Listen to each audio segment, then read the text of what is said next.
Hello, I'm Will Forge, and today we will forge. We're right back to it. I had not actually gotten to do any work on this map because of so much other stuff, and I was setting up this new backdrop. This is just, I mean, right now I just have magazines. Right now I just have all my Game Informer magazines and my EGM Get magazines. And I just put up the Halo ones for now, but I'm gonna put like stuff like little minifigures and things like that back there to make it finally look nice behind me, because it's just been pretty plain for so long. Just the backside of a different bookshelf was there before, and now I've got it rearranged and this bookshelf is in place now. But yeah, I can put the Halo novels there, whatnot. Okay, and then we're going to focus up on trying to make these feel right and terraformed, essentially. I think. Ooh, oh, look at that. We got Xbox points. Anybody know how to turn that off? Just let me know. Because I do not like that thing. Most people don't, I think. Kind of like that this area fell away and, you know, really revealed that. It's a cool concept. Okay.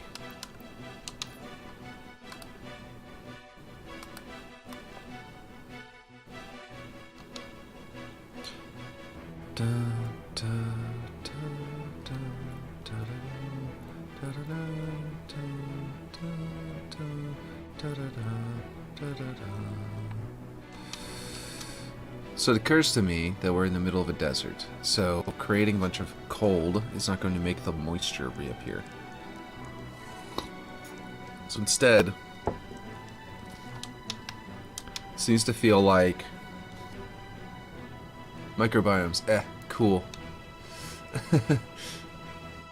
Mr. Greencastle, nice to see you. So let's see. What I'm planning is, what I'm thinking is that I need to make it, I need to create like a fog cloud above it, like it's providing moisture to this area, like it's part of the thing. I'm Canadian. That is pronounced A. I see what you mean. Yeah. Microbiomes, eh? I say the same thing, but I never type it all that often, so it didn't occur to me. But you're right. That makes sense. That makes much more sense. So let's see, I think the underside of this is actually going to be a good big flat one for like up here. The other one had a good slope to it, but I want this one to be more flat. And unless you think that the slope makes it feel like it would be more natural, like it sort of like you know, would form up here a little better. I'm not sure. I think that it doesn't really matter either way, depending on how I want to use it. You know what I mean? So that looks like something that happens for real. The way it's sort of like is collapsed in the middle, but left a bunch of clinging snow to the sides. Thing about it is that I can add more to it to make it look a little bit more convincing, but also that I could use team blockers to block you from getting up there anyway, so all of this is going to be seen from down here. You know what I mean?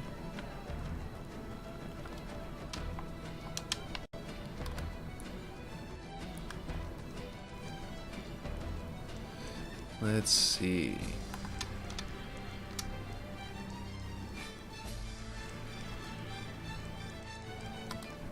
Actually, can you even see the water droplets from down here, or do they disappear? Yeah, you can kind of see them. Yeah, okay, cool. That's good, because I think that that's a really cool effect, and I really like that. There are apparently a lot of different versions of these stalactites, so I'm probably going to be able to use, like, for, you know, what do you call them? For icicles. So southern that I do not even remember the word for icicle.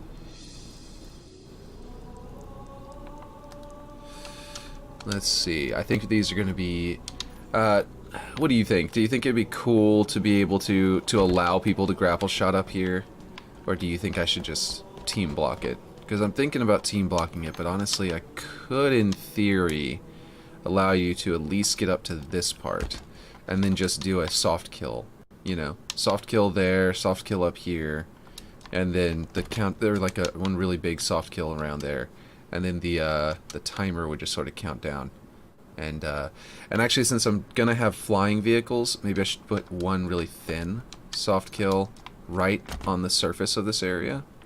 That's sort of one that goes that way, one that goes that way, and one that goes that way. You see, and then up here put another soft one on each of these platforms, and that would if it's close enough to the ground, it's really thin, then a player can't stand there. And if you put it just thick enough to where they jump and it doesn't quite disappear before they come back down, then people can fly above it without it trying to kill them.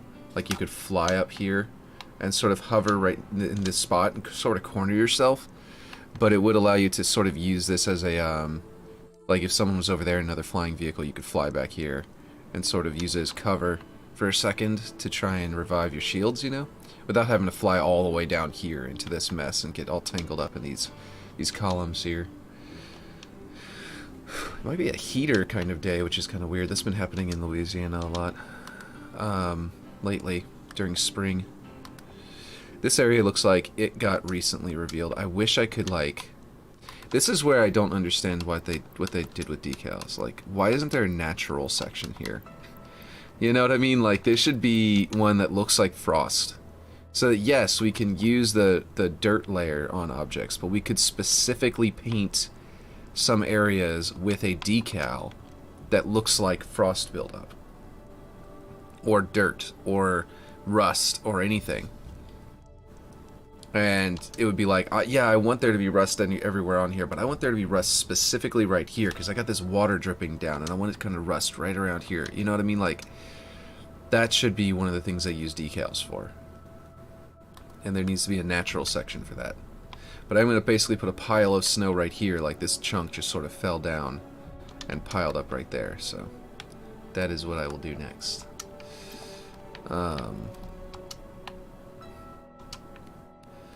You're Canadian, you could actually give me extra advice on this snow stuff. What is it?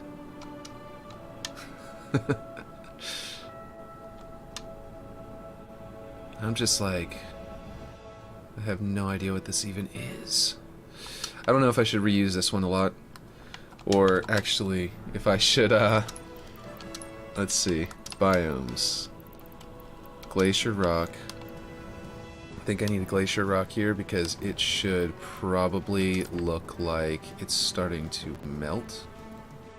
And these Glacier Rocks have this sort of like bluish hue. It's not like rain, but light and fluffy and stays there for a few months. Also cold. I've seen it like one time, but it did not stay for a few months. It stayed there for like 3 hours. I don't know what you're talking about.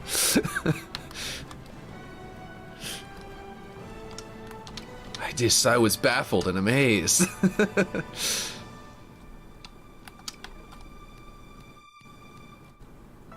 I can actually count the number of times that it snowed in Louisiana in my lifetime on 2 hands. That's how little it snows here. It's terrible. I actually really like the cold and like, you know, snow and everything like that, so it's kind of a bummer about it. Because I'm like, dang, I actually kind of enjoy it being cold.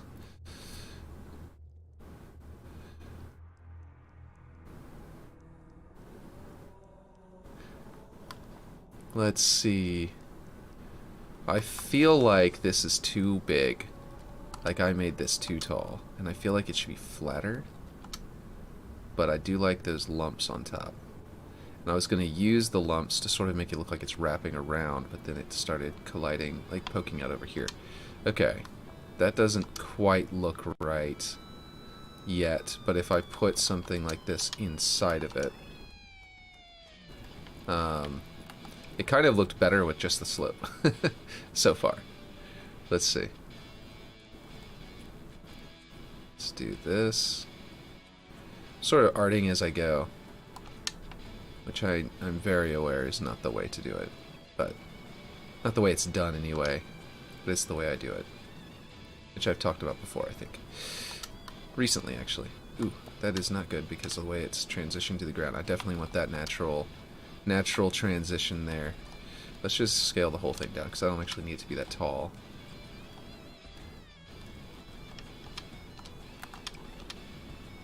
There we go. That looks much better, I think. And I feel like I need some more stuff on the sides. This still looks a little bit off, and I'm gonna figure that out. But I think it's not that this looks off. This is a good base. It's that it needs things to be added to it to make it look more natural. And I think that's the main thing. Also cold. I missed that part.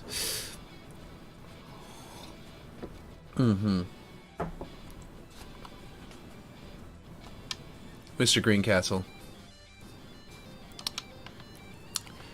since you are, you know,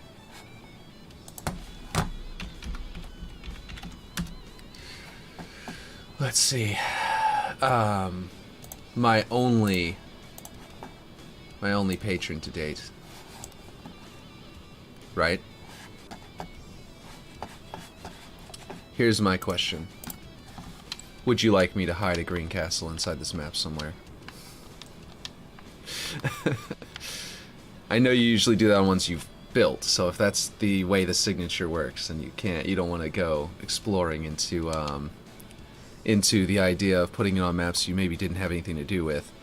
Ooh, I didn't know there was a gap here.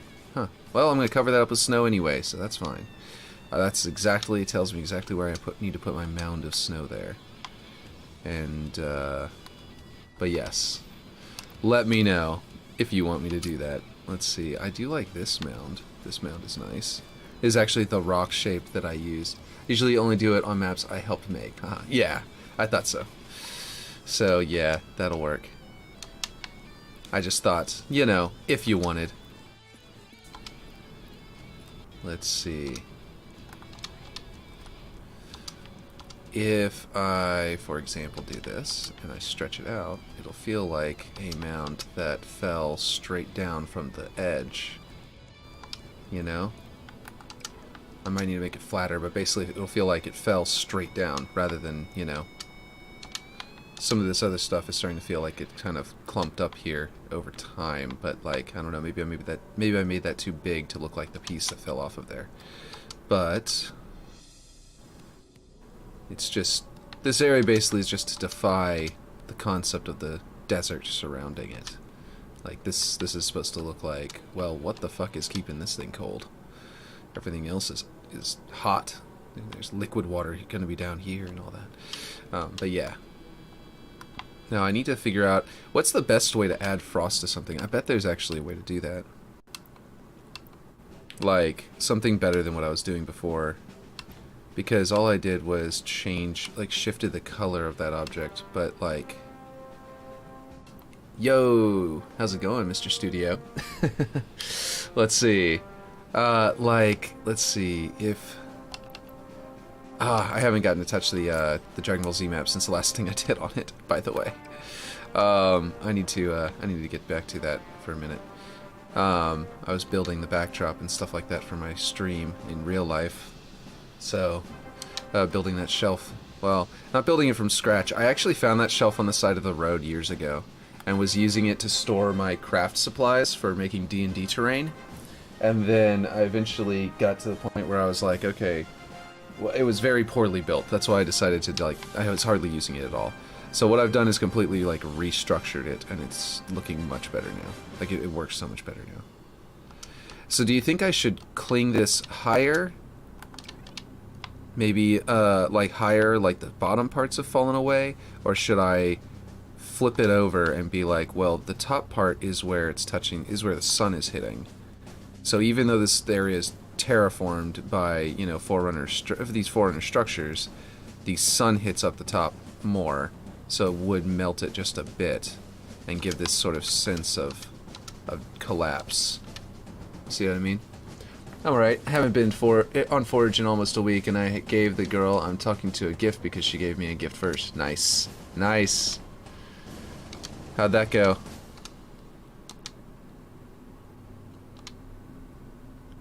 Let's see, I think that, we can turn this inward to make it look like it's melting a little more. See, that edge doesn't look realistic for most materials in real life, but for ice, for like snow and ice melting, especially ice, not so much snow, but not as much snow, but since snow just turns into ice as it melts anyway, it can do this. It does look really good. Like the way it's sort of just like this sort of clinged area. Oh, my knowledge of how ice works is that I did appliance repair, and then that means even though I live in Louisiana, I've repaired enough refrigerators to know exactly how ice melts, because I've had to melt ice to get into it whenever it started, disappearing. So there's my credentials on how I know how to do this despite living in Louisiana. But that's the extent of my knowledge. Like, this is going to look like you're inside of a refrigerator, which kind of makes sense because it's being forcibly terraformed by an artificial machine, you know what I mean, rather than being completely natural. So maybe that's a good thing. But yeah, I think this needs to poke out farther so it feels like it hit and then rolled down the hill. But yeah, it went well. I have to wait for her to heal because she got out of a relationship about a month ago, and she gave me her number a week or two after she got out of her last relationship. That's cool. That's definitely a positive thing to know that she's definitely considering it. So if the sun is over there, does it set this direction? Yes, I would say so, which means,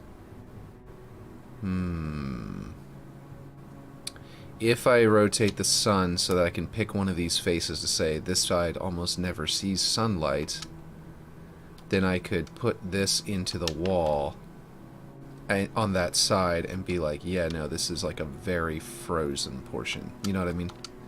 And then I could just, let it go. But I think instead I'm just going to make this side be the cold one like this. I like that. How it's like starting to kind of form away from it. Like this, almost like this material kind of has a different heat, different thermal properties. So it kind of feels like in this case. I didn't really do that up there because they don't have that lip, but this lip, I could say this lip, because of its materials, it changes temperature differently, and the sun hits the top of it, so it starts to melt away here, and that would explain why the frost doesn't really go up there as much, It's not as compact. Let's see. She said the lanyard matched with her eyes. Nice. Yo, Ocom, how's it going? Okay. So even though that's kind of poking through, it kind of continues this concept around the corner, so I kind of like that. Yeah, I'm liking this so far. I think what I'm going to do is make that wrap around there, though. So I need to find another one. I don't want to use the same one over and over again, so we're going to switch to... What does this one look like underneath? Oh, that's not bad at all. It's like almost completely flat. That's really cool. It's supposed to travel with me whenever I move, but, that's kind of cool. Let's try and go vertical. Let's see. I should probably work on mortality. Paimon's Eternity again while I wait for her. Nice experiment to work with while high. Nice. Been working on the Breakpoint remake and people are liking it. Yeah, I'm really excited for that one. I can't wait till you're done with that. I hope that one ends up in a playlist. Honestly, what I'm hoping is that whenever they add... Here's my prediction, is that whenever they add... is that you're going to finish it, and it's going to be just in time for them to come out with their, beta, their beta, or maybe even alpha version of the custom game, the scriptable custom games. And whenever that happens, yours is going to be one of the very first, invasion maps. Is my prediction, is that you're gonna finish it, and then invasion is gonna, and then you're gonna be able to make invasion very shortly thereafter, And so it's going to be a big team battle map for the short period before they actually come out. That's my prediction, is how it's going to go.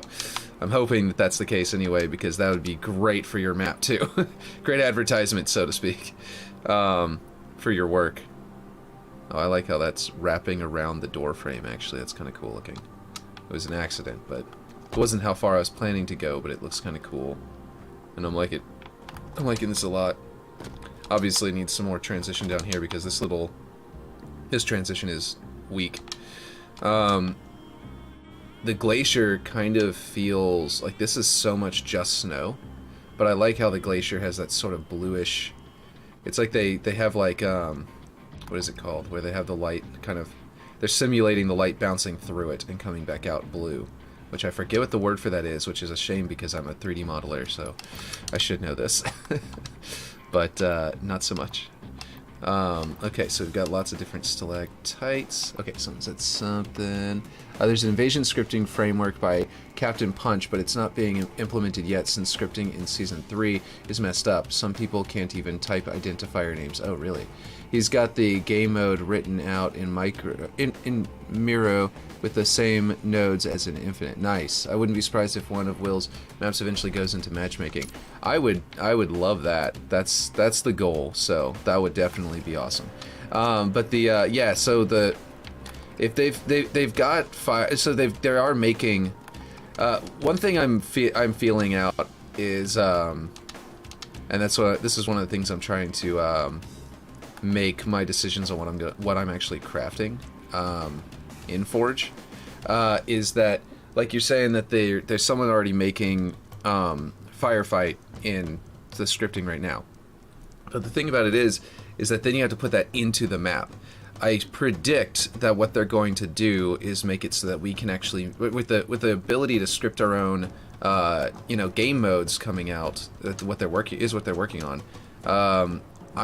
I'm trying not to make game modes that would be doable entirely in that. You know what I mean? Like, I feel like that's going to be possible in the scripting, because that's kind of the whole point, right? Is so that we can say, make spawn a capture the hill zone, or use the capture the hill zone, like the hills that someone already put on their map. Use those for this game mode and make a hill appear. Okay, now make this appear. Now make that appear. So I'm like, I'm seeing people make those things, and it's a cool idea, but I feel like, that's what I'm trying to say, is I feel like maybe they shouldn't, and they should hold off and just wait until that game mode ability is there, because, they're working on that, I mean, they're actually doing that.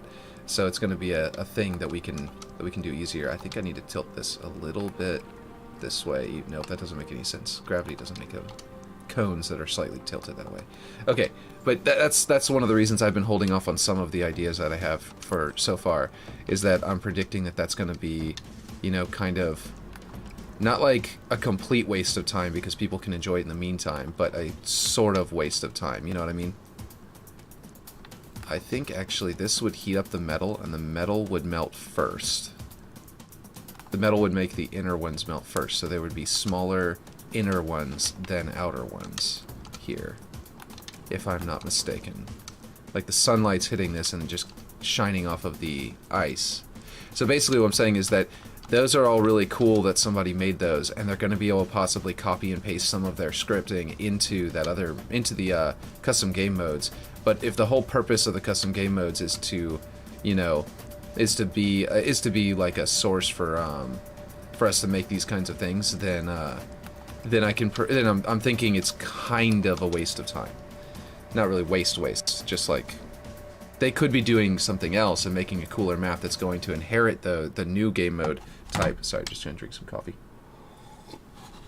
And it might be better off for them because they're using their skill on something that's not as useful. You know what I mean? I don't know. That's what I was thinking. Anyway, it's not prioritizing.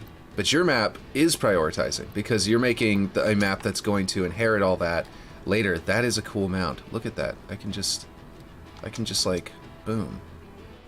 I mean, it kind of has a weird shape to it, but it's kind of cool. I kind of like that. Anyway, yeah. So that's one thing I was thinking. Some of the areas I'm like, the sun will hit and it will melt this thing underneath and make the stalactites on the inside, you know, melt faster. And then some areas I'm like, yeah, totally, the snow would cling to the metal, right? So maybe I should switch this up, like make this be like, yeah, no, the metal is cold to the touch, to give the impression that the metal is cold to the touch by not having it melt where it's touching the metal at all. You know what I mean? Even where the sun would heat it might warm up the metal. But having worked on, like I said, appliances, I do know that, you know, even a freezer can heat up in areas where you wouldn't expect to the touch, you know what I mean? Like the coils can warm up, and then other areas of the coils could be cold. So, like where it's touching could be cold one minute and then not another. So, it could theoretically... Ooh, that looks nice. I like the way it's doing that into the side there. And then it's got this sort of like... It actually has a little hidey hole here, where you could sort of be like, oh shoot, and hide, you know? Possibly even hop out and attack people. But it's also like an obvious one that like... You could toss grenades up there pretty easily and make them bounce, and then fall down there. You know what I mean? So, yeah, it's entirely up to you if you want to risk that. So, let's see. I think everybody wants to end up in the playlist, though. That's the goal for everybody, I think. Now that I have that, I'm going to move this over and sort of do the same thing, but over here. So it sort of has that sort of clinging shape to it over here as well.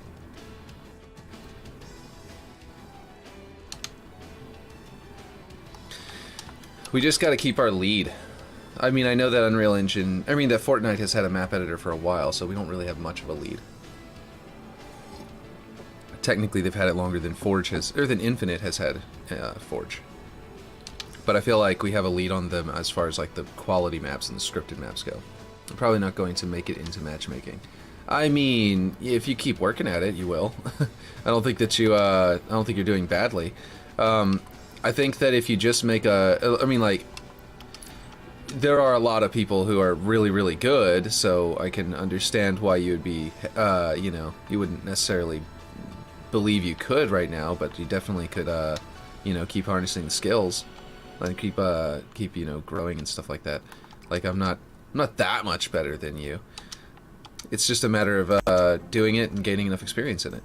You know what I mean? And it's about keeping your visual, like figuring out your visuals and how you want things to look, and then like sort of sticking to it. I think though, since you've been remaking Dragon Ball Z maps as a main thing that you've been doing, maybe that would make it to where, because they can't put copyrighted materials into their system. You know what I mean? That's just not something they can do. They can't get away with that. But yeah. I don't know if this makes sense here, but maybe.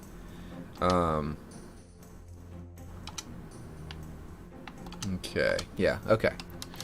I'm liking that a little bit. You know what kind of makes a good... Let's see, where is it? Yeah, this. This would make a good, like, transition for some of these areas, because I could just, like, for example, do this. And... scale the whole thing down. There we go. And sort of immediately get a bunch of rocks out of it that otherwise would be too expensive to sort of figure out how to place. You know what I mean? Hey, if I placed a bunch of rocks there, then it would take a bunch of these little like lumps and stuff like that. It would take a lot of budget. But now, with this, I can just sort of, you know, make it work for real cheap. Copyright is the main reason why I won't make it into matchmaking currently. Mortality was an interesting visual experiment. Yeah, that's where you get your skill at like making like original maps, and then whenever you do them based off like Dragon Ball Z, then you get some like skill at like, you know, using Forge itself, and that's important. That's extremely important. And so in the end, you can yeah, I think you're doing the right thing. Like Waterworks for me was like a crash course in making a map, because it was like in this Forge, because like it was something that like Forge didn't like the Forge that I used before was completely different, so it was just, I had to do that, you know what I mean? So I don't have to make this a pleasant area to try to move around on. So I can put bumps like that, and then I can make it to where it feels like it's hostile to, or like it's a, you know, if I make it tough enough to move around up here, then whenever I put the soft kill zones up here, it'll be like, well, okay, so I wasn't really supposed to go up here. You know what I mean? But yeah. Remember the live stream where I kept telling you to show my screenshots in Discord? Yeah. I think were you high in that one? I think so, but I don't remember very well. If that was the case that time. But yes, they were great though. It was very, very good experimentation, and stuff like that. So that's really cool. I don't begrudge you. I actually think that this feels like, look at this, this chunk in the middle. Why did the music stop? I literally just started. Oh, it didn't stop. We're at one of those annoying parts in the song where it lulls. That's in the actual original one. So yeah, it was a very cool one. I like that map so far, and I think that you should keep up with it. Even if you feel like, so some people may not play it just because it's not the original version, you know? And so unless you like make it like really, really cool, then a lot of people are just gonna be like, well, isn't this the other guy's map? You know what I mean? But that will, you know, that won't really matter that much. You know what I mean? Like the point is that you get the experience and you get to make something cool. So yeah. Okay, do I want to fill this with something like this? Because I was just trying to make it the right size and then make it look like it fell out of that and put it down lower. But it kind of looks cool with the slightly different color. I don't know, maybe not. Yeah, I think I'm just gonna go with what I was originally doing, which is to make it look like it fell down into there and sort of embedded itself in the other snow, and then sort of kept rolling down the hill and has a tilt to it because of that, but because of the way it embedded itself, it's sort of just stuck there.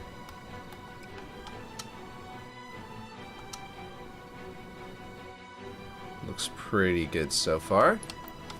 Aaron, okay, let's see. I wasn't high in the daytime stream. In your night stream, I was high. Yeah, that's what it was, yeah. Aaron, dude, who makes trees knows how to inspire someone.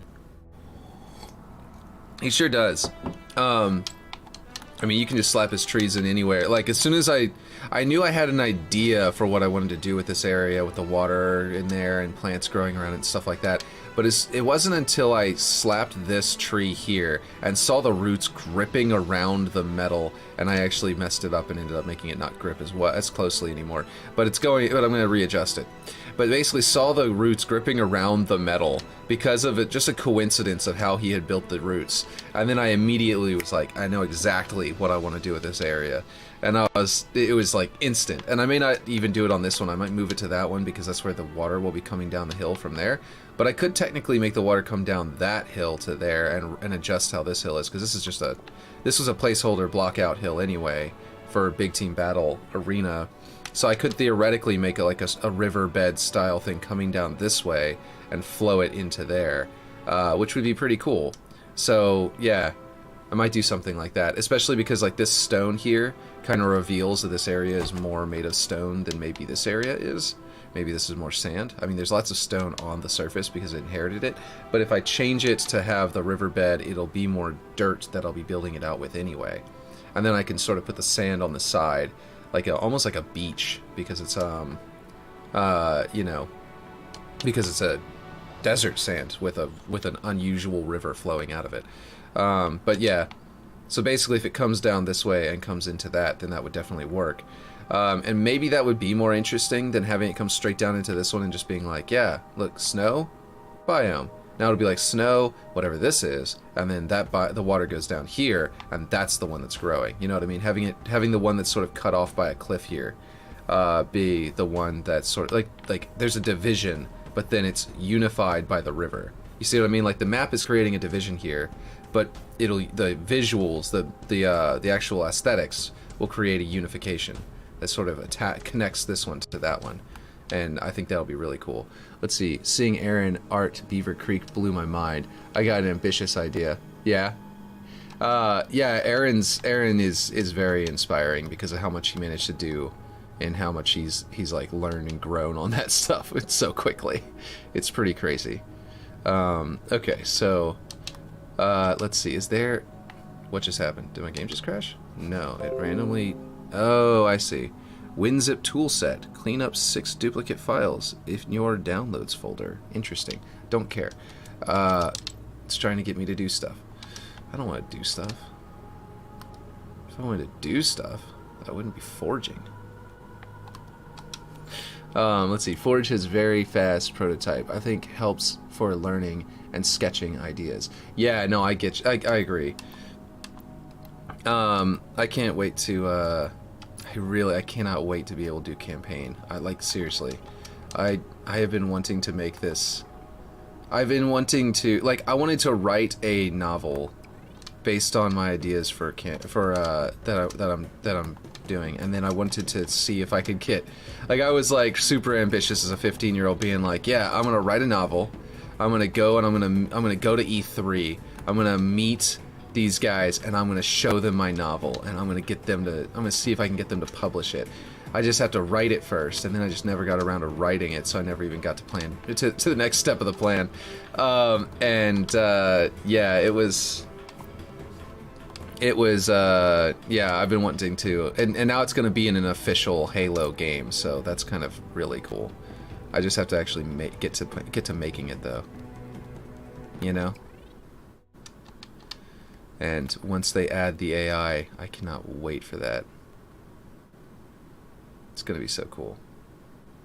Let's see. What if mortality is Paimon's original map with my additions connected to other chunks of the map that have different biomes dying? That would be cool, actually. Yeah, I think a lot of people would love that as well. Just having some art on his thing would link it to those other islands, being like, yeah, there's more to it now. And you could definitely do a lot of almost like there's some kind of slip space, you know, and it's a slip space anomaly to begin with, kind of, but you're connecting it to other sections. I mean, like other planets or something like that are linking in, or something to that effect would be really cool, yeah. And you've got other little platforms and stuff to grow to sort of play on, almost like a big team battle map version. Similar to how the different Lego islands connect to each other in Red Monster's Lego map. Exactly. Red Nomster, not Monster, sorry. I missed... you said Monster. It's Nomster. Yeah. But no, it's fine, because I was just, I thought that was my mistake for a second there. Even. I would have... I said Monster without even thinking about what you had written, so I think we both just made the same mistake at the same time, to be honest.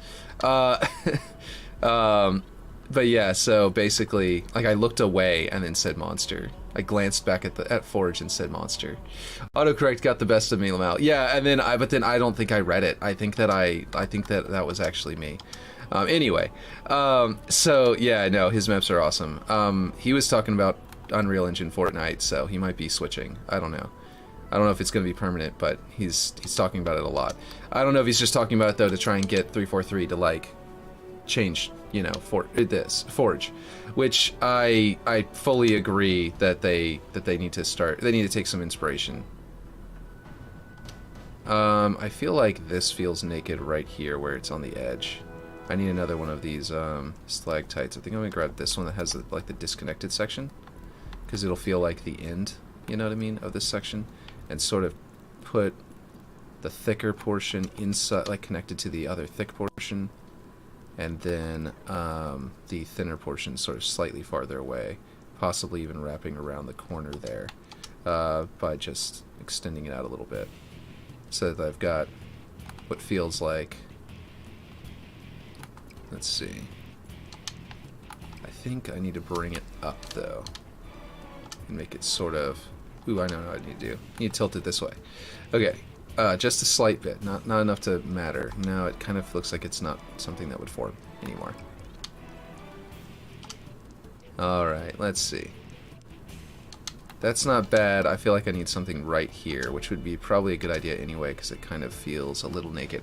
Okay, let's see. I hope he finishes the Lego map before he actually moves. I think he will. I don't think he's going to, abandon anything. He's just going to, I think he's just temporarily, or probably temporarily switching, you know what I mean?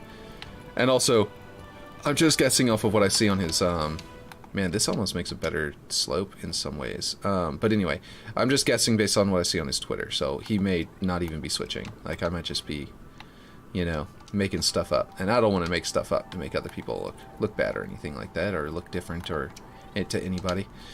You know, so maybe I shouldn't be saying anything about what other people might be doing. Let's see. I like this. I feel like it should stretch a little more. I like how it kind of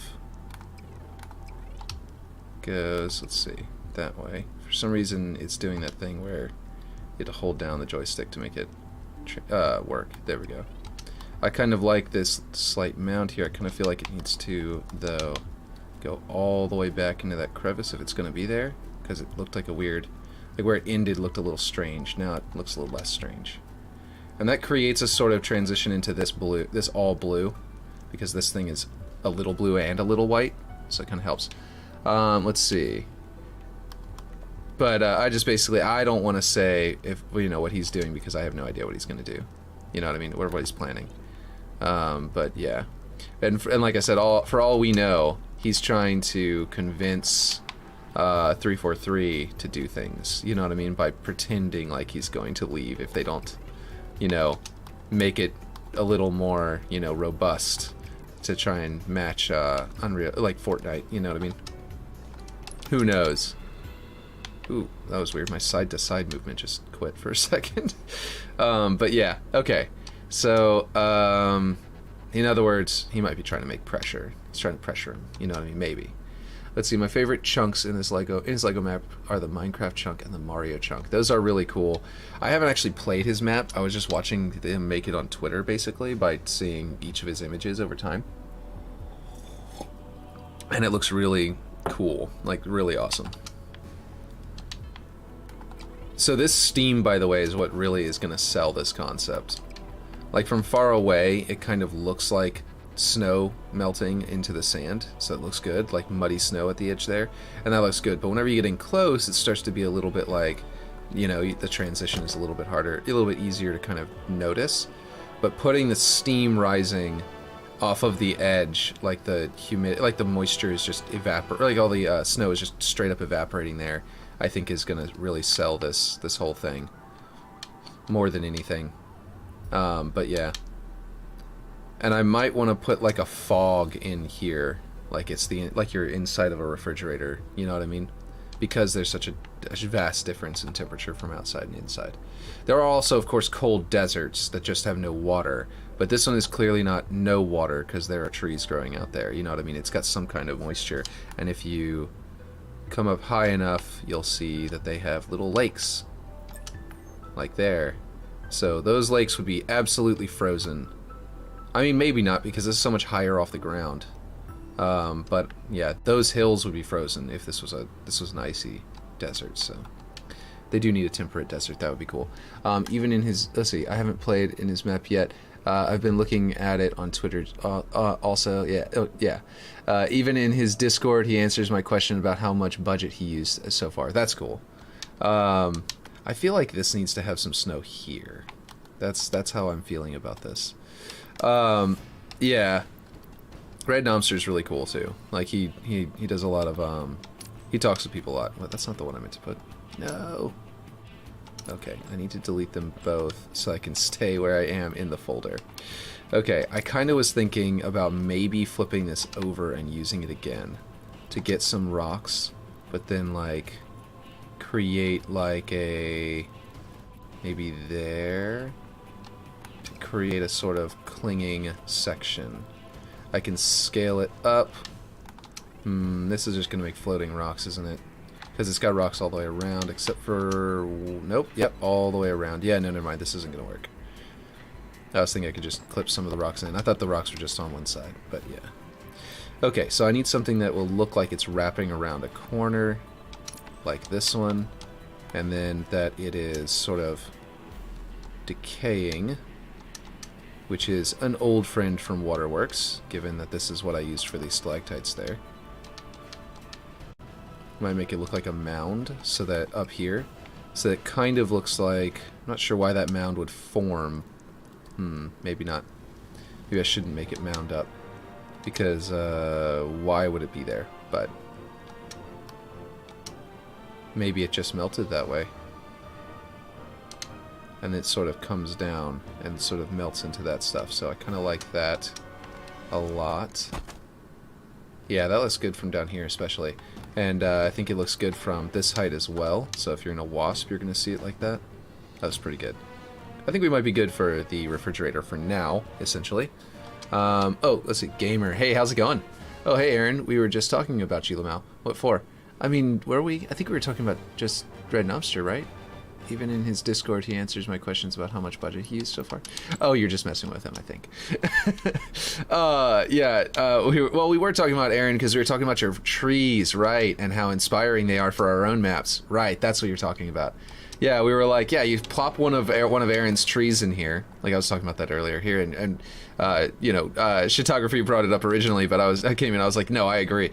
It's like as soon as you plop one of these trees down, it's like the whole idea of this went from a vague concept to a hard, like a solidified idea in my head. Like I know exactly what I'm doing down there now. And he was talking about how that's what he did with Paimon's map immediately. Oh, you did? Post new ones? Oh, wait, the ones you told me about? Or the one, or you have even more new ones? The ones that are, like, designed to, the ones that you set up with the lighting, like, that looks really good. Let's see, Aaron knows how to inspire people. He inspired me when I was high as fuck that night when I started Mortality. Yeah. Exactly.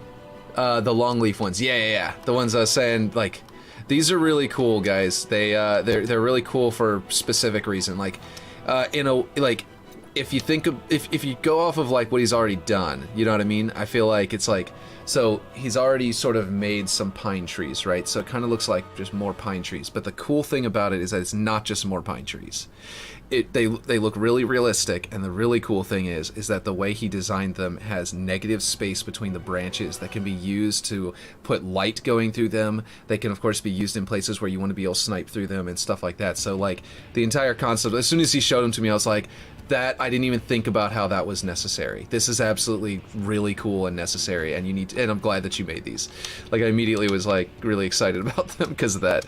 And he did a scene. I didn't even notice until he did a scene. And then whenever he did the scene, it was like, ah, yeah, this scene like really captures the light and does a really good job here. So, yeah, you guys should check out those two because they're really cool.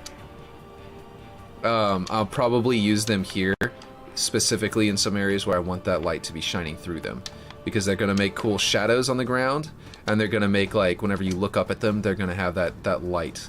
You know what I mean? It's going to make some really cool effects. So I wanted this area to be...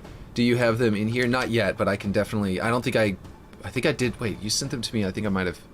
Did I immediately bookmark them? Or did I just middle-click the link, or click the link so that it opened it up and it's somewhere or something? Let me find out. Because I might not... I might have been on my phone, actually, but I don't remember. Okay. Birch tree cluster... Where's the... Let's see... Oh my god, did it? Okay, for a second it just stopped working. Birch tree overhang, cherry blossom. Okay, they're long, right? Oh yeah, I do need to use these in something sometime. I really want to. Fragmentation measure, is a deadlock measurement, moon fixed, forerunner brace and column. I don't need this ramp. Oh, I do need this. This needs to be brought back over to my I think this is the working fixed one, so I need to put it onto the classic version of my map. And actually I haven't fixed that, so ladder fix. Okay, cliff. Yeah, okay, hold on. Let me see. Moon functional Ocom spawns, waterworks forerunner parking pylon. Yeah, I don't think I did bookmark them yet. Let me go do that. It's longleaf pine 1 to 3. Yeah, that should be up in L. So, oh no, wait, they're not organized by alphabetically. What the heck? I didn't realize that was the case. Oh, I think they're organized by most recently saved, aren't they? I think so. No, classic ladder is my oldest one. Then I don't know. Yeah, I'm gonna go get them. They were originally called Woodlands 4 to 6. Okay. Then I don't see them in here for sure. Okay, send us all the link in the Discord, and I will immediately. Because otherwise we buried them in chat. So, oh wait, you sent me something in chat.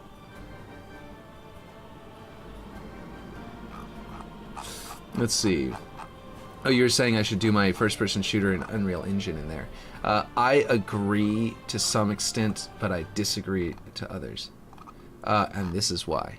There it is. Halo Waypoint. Here we go. And here's why. Unreal Engine has a very samey feel, and I was not going for realism art style. I was going for a stylized art style, and I feel like long leaf. Here we go. I'm going to show them on... I'm going to show bookmarking on here so they can see the images on here too. Yeah, so these 3 bookmarks, it's Longleaf Pine 3, 2, and 1. And like I said, they're pine trees, right? So like it's similar to ones he's already made, but the way that he set them up with the negative space between the branches, it's totally its use case is completely different from the ones he made before, where the other ones were like, if you want to make a forest, absolutely use these, or if you want to make it to where there's the shape of a tree in your shadows on the ground, absolutely, and you want to make spaces between the trees light up, absolutely, but if you wanted to make it to where the tree itself was casting its own unique shadow on the ground, it becomes more useful for these longleaf. So I just bookmarked them. I don't remember if they immediately come in there. I think we did find out that they did, but... Or if I had to quit out and come back in. Let's see. Yeah, I have to quit out and come back in, right? And then it updates. Yeah, so let's leave Forge and come back in. And plop those down so we can see them, because yeah, Woodlands, Birch, and Longleaf can all be used with each other. Yeah, exactly. And they'll all be like right now. They'll all fit together because of, you know, biome. But yeah, it's very cool. Actually, send me... Oh wait, you already have... Duh, you sent it to me already. That's why I know what it looks like. I'm gonna go up and find that image that you sent me of the map and show that too while it's loading. Wait, is it loading? Did I set it to load yet? Yeah, it's loading. Okay. So, as you can see, this is that river scene that he had made and posted, and these are them. So you can see how like the light completely, it like behaves completely differently. Excuse me. Through these trees than through the other ones, which are more like they block the light a lot more. And like you were saying, Aaron, I mean not Aaron, Shitography, Mr. Studio, that this is very, like, Aaron's stuff is always very inspiring. Like, this is, like, honestly, Aaron, I am gonna make a, I'm gonna make a lava map after seeing your thing, like, 100%. Except I'm gonna use my skill set in scripting and stuff like that to try and make something a little bit different, you know what I mean? Announcements, let's see, I think that we are... Put that down. There we go. There we go. Now let's go see what they look like in here and plop them down. Just on their own, rather than being in a whole scene. You know what I mean? Where would they be now? Longleaf Pine 2. Did I pass any of the other ones up? So people are gonna, like, if you look at it and you think of it as like it's just a more sparse tree, but it's not, and that's one of the cool things about it. It's not just more sparse. It's more sparse in a very useful way. And it's a different kind of pine. It's designed after a different kind of pine. But like you can kind of see how like I haven't even baked lighting yet, and you can already see it's like starting to like come through the tree branches and stuff like that, and come down in different ways that are very unique. So like you could theoretically, for example, if you wanted to make a Forerunner door like that you come out of, right? And you're going to come out of it. And you want to make it so where the enemy can be up there on a hill and be like, so you're coming out and you're making sure that they're up on that hill. Then that means you're going to be looking up in this direction whenever they emerge, whenever you come out of this doorway. And as soon as you do, you're going to see the light shining through the tree and catch this scene. You know what I mean? And then it might even be like oh, I need to use these trees as cover as I make my way around to make sure they're not going to shoot me. In which case, you're going to be seeing these trees. That's especially useful in campaigns. That kind of skill set of like making a map, a multiplayer map that does that is one thing, but whenever you're doing campaign, you can put AI enemies up there that are kind of chumps, so you don't have to worry about them really killing the player, but they are important enough to look at, and then so you can kind of like be like, yeah, and you can spawn more enemies whenever they die, and you always know there's going to be an enemy up there. You don't have to like entice players to get up there. So like, that kind of thing is going to be really, that kind of knowledge and skill set is going to be useful whenever I'm making campaign maps. But basically, these trees are going to be extremely useful at that point, because making this kind of scene was going to be amazing. Height's probably the same in-game as they are IRL. They're meant to stand very tall. Yeah, I read those in reverse order, but it worked both ways. But yes, exactly. They, like this, more like... because they're that kind of, well, I put it so high that you're getting the slope actually maybe slightly too high, but yes, exactly. So in this case, I was so close to the tree, I was trying to get this, I was having to walk like right next to the tree to get the light shining through, but you're right, back here is actually closer to what it would be like. And then you just have it to where players have to look up to do it, and then they see that light shining through, and in this particular case, I'll have that, you know, the halo ring in the background as well. So like a combination of all three of those things makes far light, close light, and nice like foreground, background, and then in the midground is where the enemies would be. And so like that would be a really cool angle to like pull off. And that's one of those things that I don't mind if anybody steals and literally just goes and takes that idea with Aaron's trees and immediately builds a map off it. I don't mind. Go ahead. Cool trees, exactly. Anyway, oh, you sent me Discord. Let me pull that back up. Oh, cool. Very cool. Are these your current, what you're doing right now? Are these new ones, I tried to do them as close as possible within limitations of Forge. Nice. Or are these the, oh wait, are these the trees from Fortnite? Or are these the trees that were you like basing off trees from a different source and doing it like and basing and doing those, or are these like an image of trees that you found off the internet that you were basing it off of? That's what I was wondering, because I know we were talking back and forth about it, and the original thing was there was like an image for, I think it was from Fortnite, right, that you were like, I want these kinds of trees, right? From the new Fortnite thing. No, just some randoms off Google. Gotcha. Cool. Man, that looks so cool though. Yeah, so if anybody wants to do that, like you could literally use that as a center point of a map, like make it something that's pretty right as you walk out of a door, and make that a high traffic area by making your sight lines, make that a very common place to go to, and positioning your weapons. Whoops, I'm hitting my mouse with my controller cable. Anyway, so basically, yeah, it would just be like that's something you can use as a center point to inspire like most of your map. It would be really cool. So I think this hill may be a bit taller than I intended. I originally was going to put a hill here. That's why I had the sand mounded up there as well. But I think I need to make it higher and then shorter, so that it goes into that better, but it also has the mound. There we go. Anyway, it was an Unreal Engine 5 fog demo video. Right, I saw them and I saw them on and saw the same trees in Red Dead Redemption 2. Yeah, that's what it was. Oh yeah, yeah, you got another picture. So yeah, these are gonna be a whole nother layer of effectiveness. Like this was the Unreal Engine 5 trees, and this was the Red Dead Redemption 2, which that's obvious. There's a cowboy. But yeah.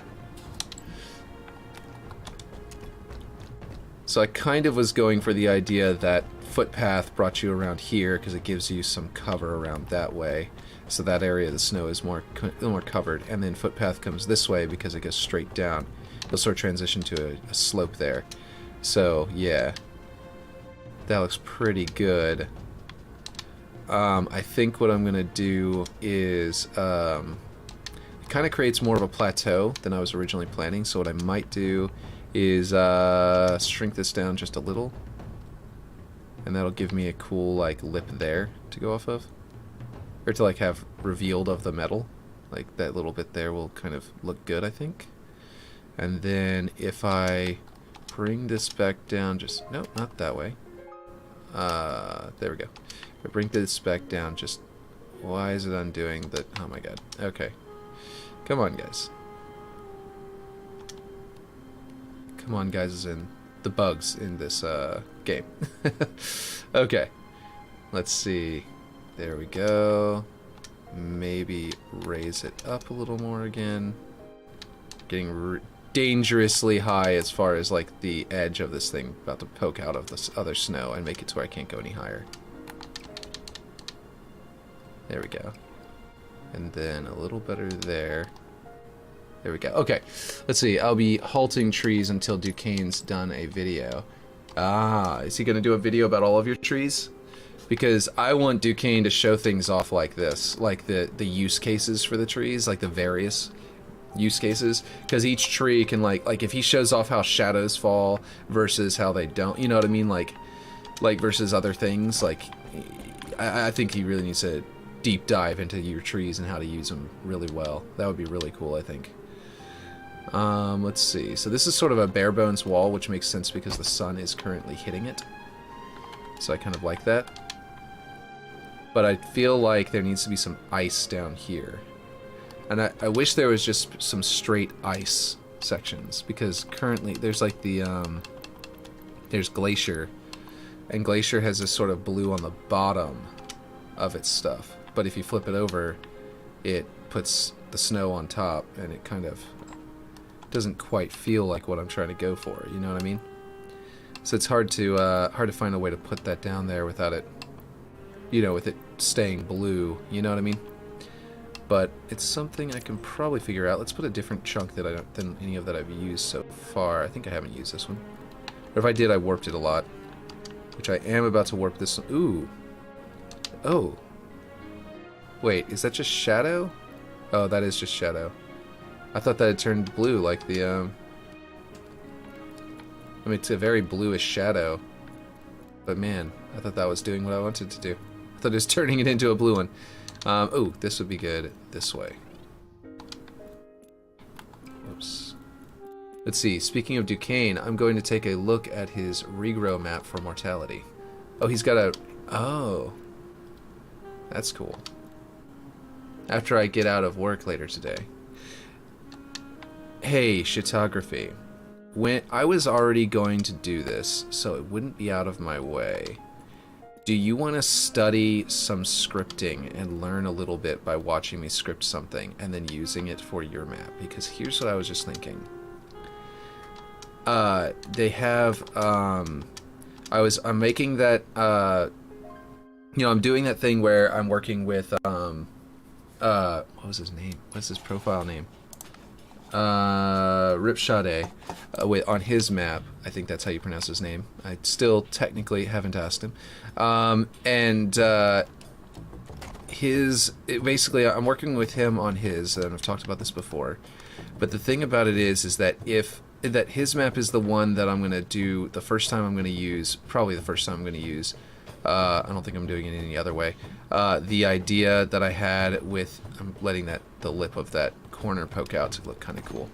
Anyway, it's going to, that's going to be the, basically I took that shadow and I made it to where it's melting more on this side and disappearing, but not on this side. Okay, anyway, the thing where his map that he blocked out is a UNSC space station or ship. Or moon base. He hadn't decided which one in particular, and he's wanting me to pick. But basically, he's, you know, I'm going to make it to where the map gets bigger if you have more players. If I do that scripting part on stream, and like I wait to do that part of that map, first I'm arting it for him, and then I'm going to be doing that. If I wait to do that on stream, then I could show you how to do it from base, and then you could do that in your version of his map to where the islands that are added on expand the map only whenever there's enough players for that kind of map, and then the smaller version is whenever everyone's there, and then the visual changes of the overgrowth on the map that you're going to be adding will tell people, hey, this is Mr. Studio's version, not the original Paimon version, but it's inspired, of course, by the Paimon because it literally was the Paimon's map first. You know what I mean? So like, it's literally his map, but with the art change. You know what I mean? So that would kind of work out, I think, if you wanted to try something like that.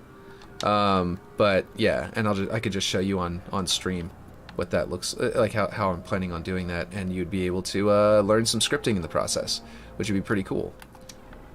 I'm thinking that this needs to have a little bit of... Ooh, should I put ice inside the door, like icicles? I think so. If the door's been locked, you know, and the UNSC hasn't hacked into it or anything, I think icicles should be in that door frame. But yeah, I'm down to learn script that. I think mortality might benefit from that. Cool. And then also that would be like it was an idea I had, but I've talked about it pretty openly because I want to see lots of maps do that. You know what I mean? So like if I help you with that, then it'll be on stream as well. That we could I could clip it and make a clip of that section of that stream that day, and make it work. I might first do it and then show how it's done, just to make sure I don't waste people's time with, you know, experimentation time.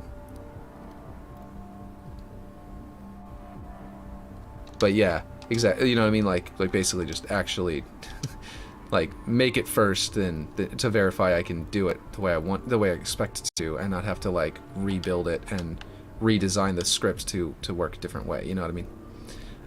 Because that's a possibility. That's a good possibility of something that would happen.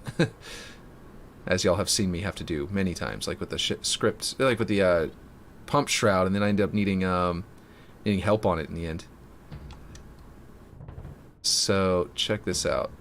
Some light hitting these areas that are now starting to melt in weird grooves, and also wrapped around down here so that it looks like it hasn't melted down here. Let me go a little lower so it looks a little better.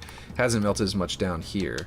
And then maybe another thinner... Well, actually, I kind of like that, so I'm going to make it taller instead of just shorter. Instead of just lower. And then that way we can go and wrap around. That would be a good one for a later stream, though. Like obviously I'm not ready to do that today because I haven't done his arting out his map. But if you get closer to that, then basically, oh, you know what? I mean, actually, you'd have a bit of a trouble now I think about it, because I just realized yours isn't. Let's see. Let me read what you're saying in a second. But first, I just realized yours would be floating platforms. And that means they would need to be made completely dynamic objects if you want them to appear only whenever it's available. So the other option is that you make objects appear that will block access to those. And that could be something like an energy barrier, or, you know, a slipspace portal that like is inside of that platform to make that platform look like it's glowing and lightning, and it's like, yeah, you can't go over there, and you just appear a team blocker. You could do that. Yeah. I just realized something.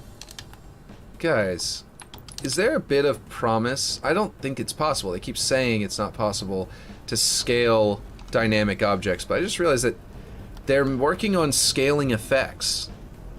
And effects are always dynamic objects. They're always dynamic objects. So either they're making effects that are static objects but still animated, which would be cool, and maybe that's all they're doing. But it's also possible that they're actually secretly working on scaling dynamic objects and and specifically telling us that it's not possible to throw us off until it's a surprise. But I don't know. That would be really cool if that is possible, but we'll see. Anyway, after I get off work later today, I'm down to learn to script that. I think mortality might benefit from that. Let's see. I need to start learning how to script again. Combining weapons were cool. Yeah. Okay, so I'm thinking we need some stalactites. What do you guys think about that? Is that possible that they're doing that?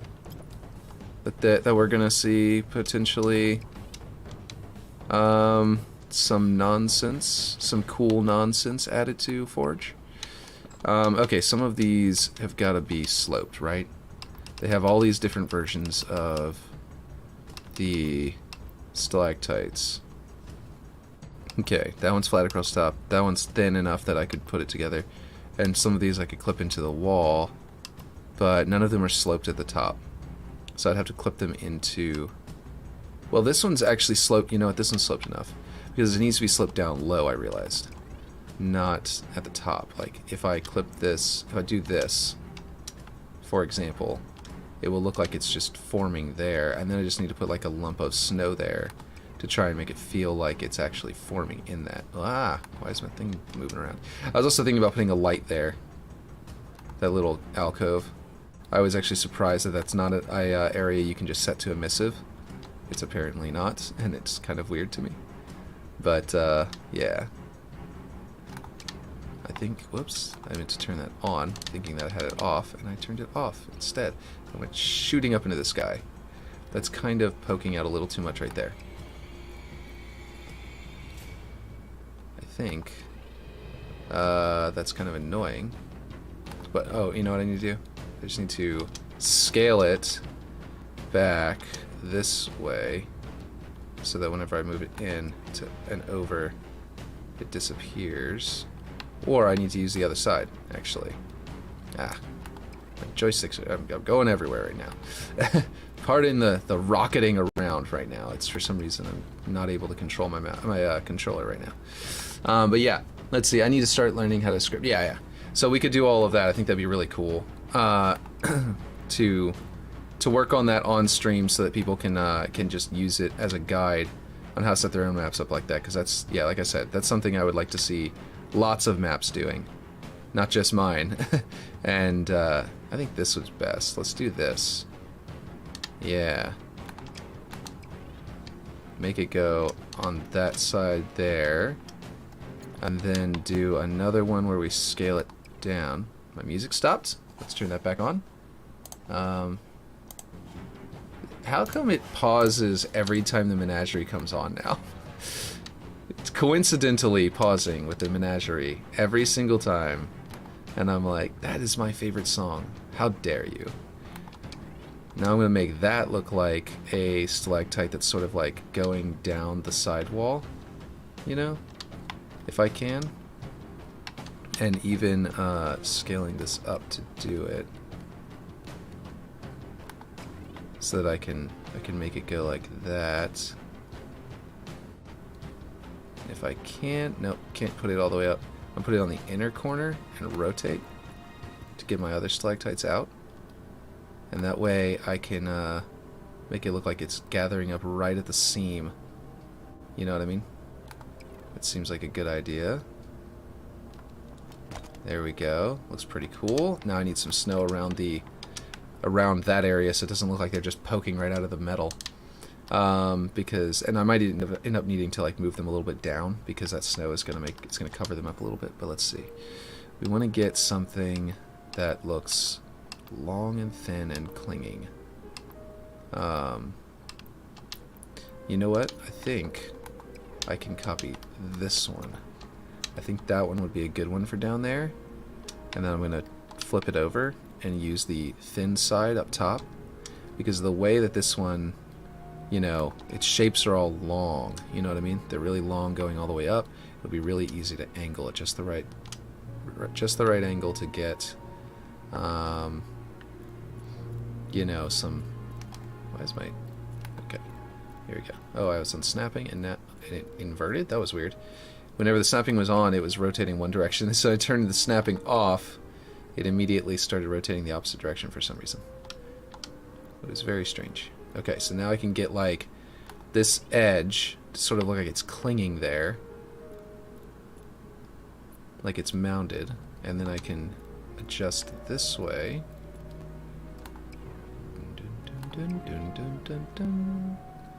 To go with the thickness, and then I can sort of put something here to combine into that one, and then also sort of look good. This is kind of reminiscent in a way of that leaked build map that somebody made, version of fragmentation, where they added all the snow to fragmentation. It kind of reminds me of that already, what I'm doing right now, with these stalactites and the Forerunner building, like door and all that stuff.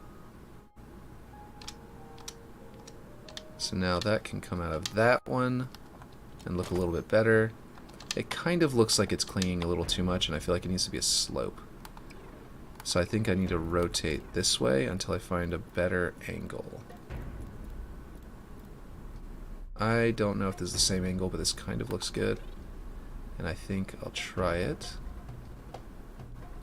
And I think that what also has to happen is I need to... Oh, that's not what I wanted to do. Okay, come on. Just that way. Yeah, I'm not liking this new bug. Okay, Hey dude, just wanted to give you a heads up. Your YouTube and Shock Rifle God Mint Blitz just posted there is a new Zanzibar map called Kusini Bay made by Mr. Quats. It has 1,000 bookmarks and then when he plays. It's the best looking Zanzibar remake, but the wheel still don't spin. Arg. Yeah, no, that's the one that just got, that one got recommended by 343. I actually saw that one. The thing about it is that it doesn't rotate because, and I realize that this is kind of a limitation of it right at the moment, is that it's kind of impossible. I need a light in here. I could rotate the entire sun, or I could just place a light. Let's do that.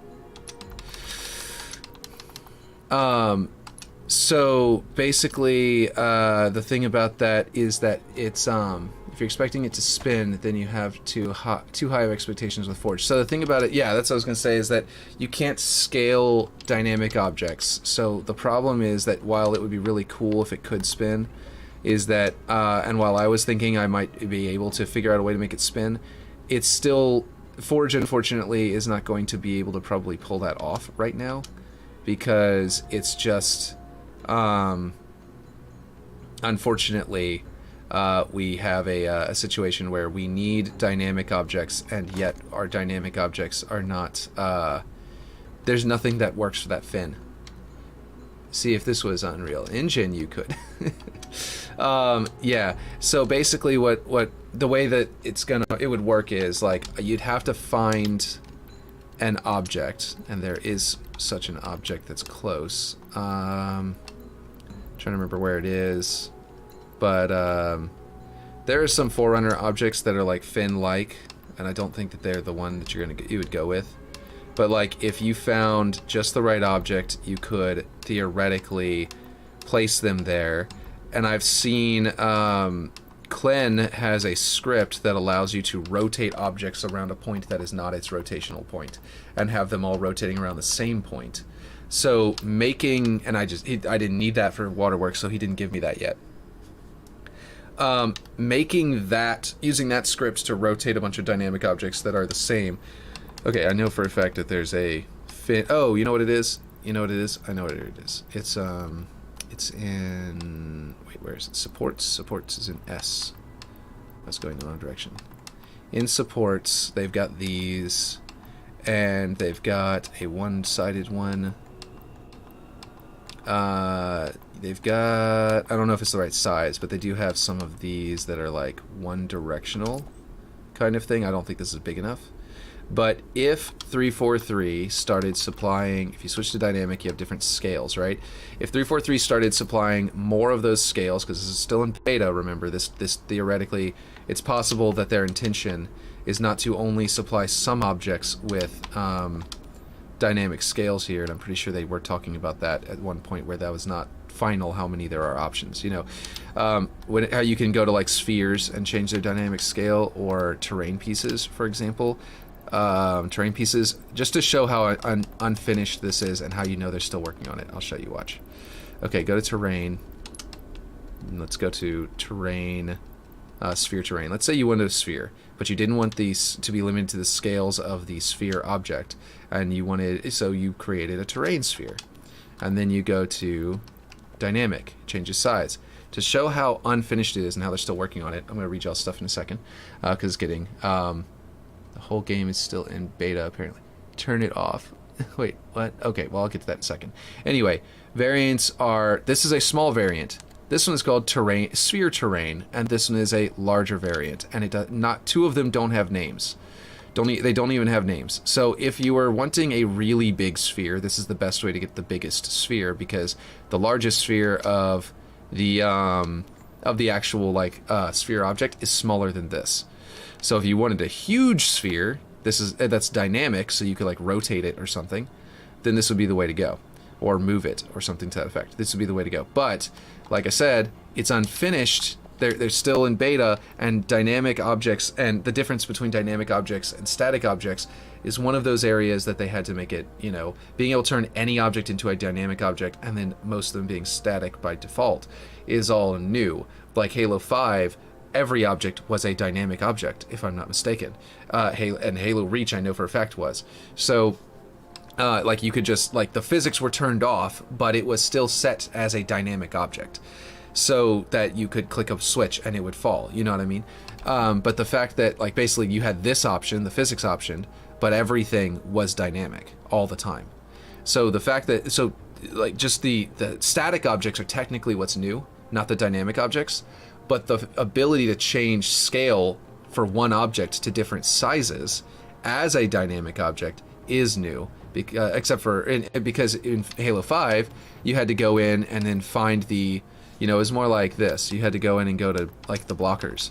You had, like, player blockers, and you had the measurements in the name of the object, and you had to find a different object that was the correct measurement. You know what I mean? So that was because that was how previous Halos are, including Halo Reach and Halo 5 and all that stuff. You know that everything in here, all of this section for the object mode stuff, except for the physics, is new. And so all of that being new means that, and it's in beta, means this is the stuff that's unfinished. And there's a very good possibility that we will see this object get 3 or 4 different sizes, maybe even more. And whenever this object has a bigger size, then it might be the exact right size or just close enough to make a dynamic fin for the blades of that turbine. But whenever we get there, and then we combine that with Klen's scripting, and we can make it to where we have 3 of these all there, and we can make the ring in the middle out of, you know, semicircles and stuff like that.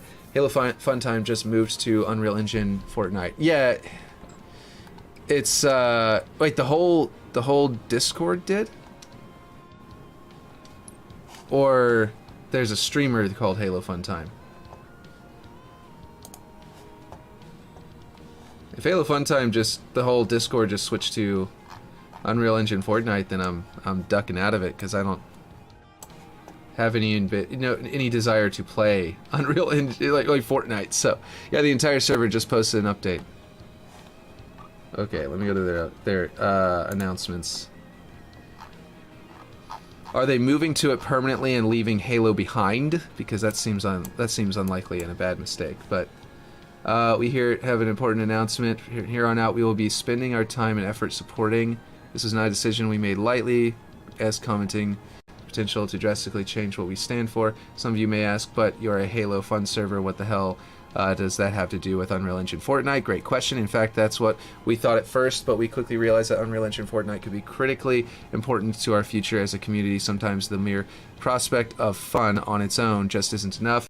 We've been running our fun nights every Friday since Halo Infinite launched. The whole dance has gotten a little stale, you know. Weekly post, event, smash the bell, have the greatest time of your life playing Halo with cool people, etc. So this time we're going big, and we have Unreal Engine Fortnite to thank. Join us tonight, fun. Okay, here's my thinking though.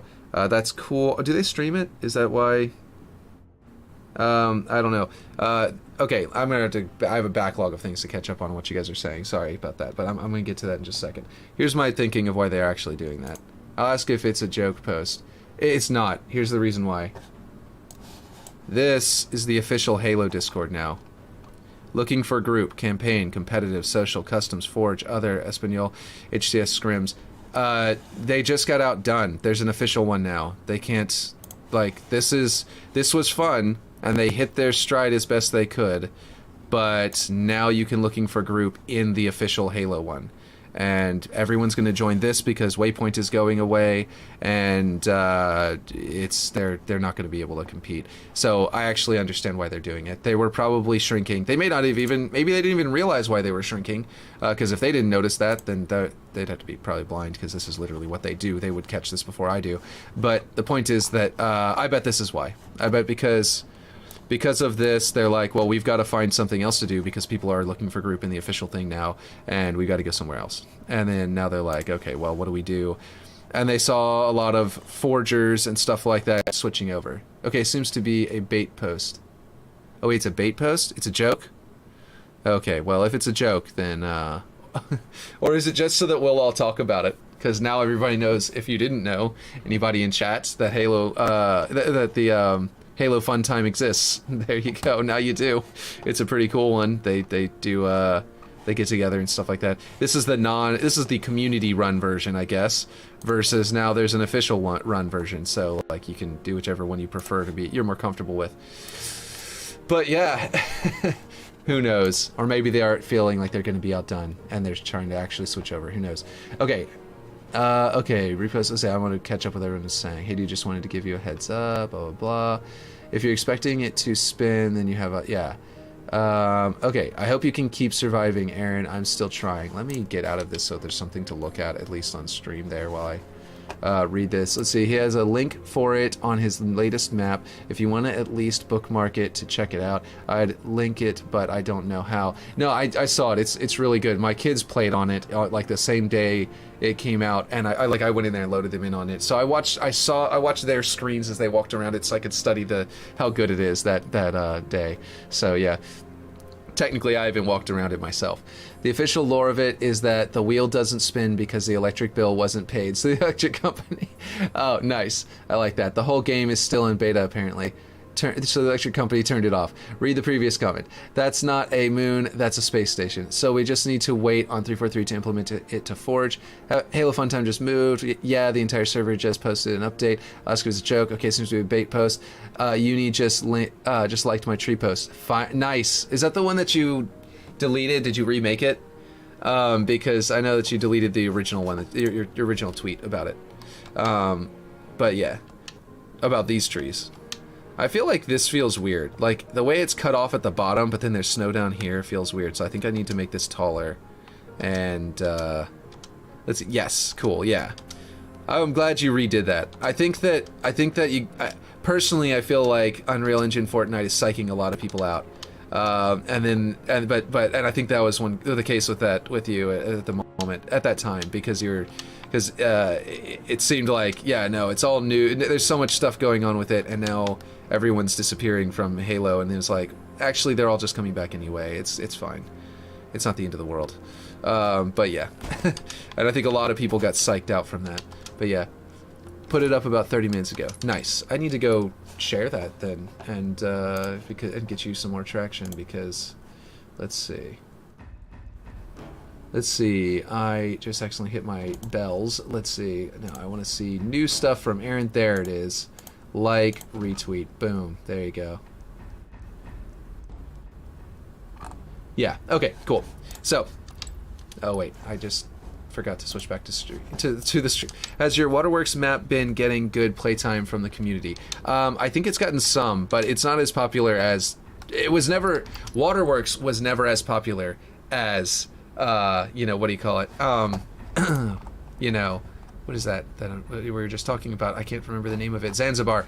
I know that's not the one that he remade, but anyway, it's not as popular as Zanzibar ever was. So I never had a hope of competing, for example, with that. But I do have a lot of, there's a lot of, playtimes so far.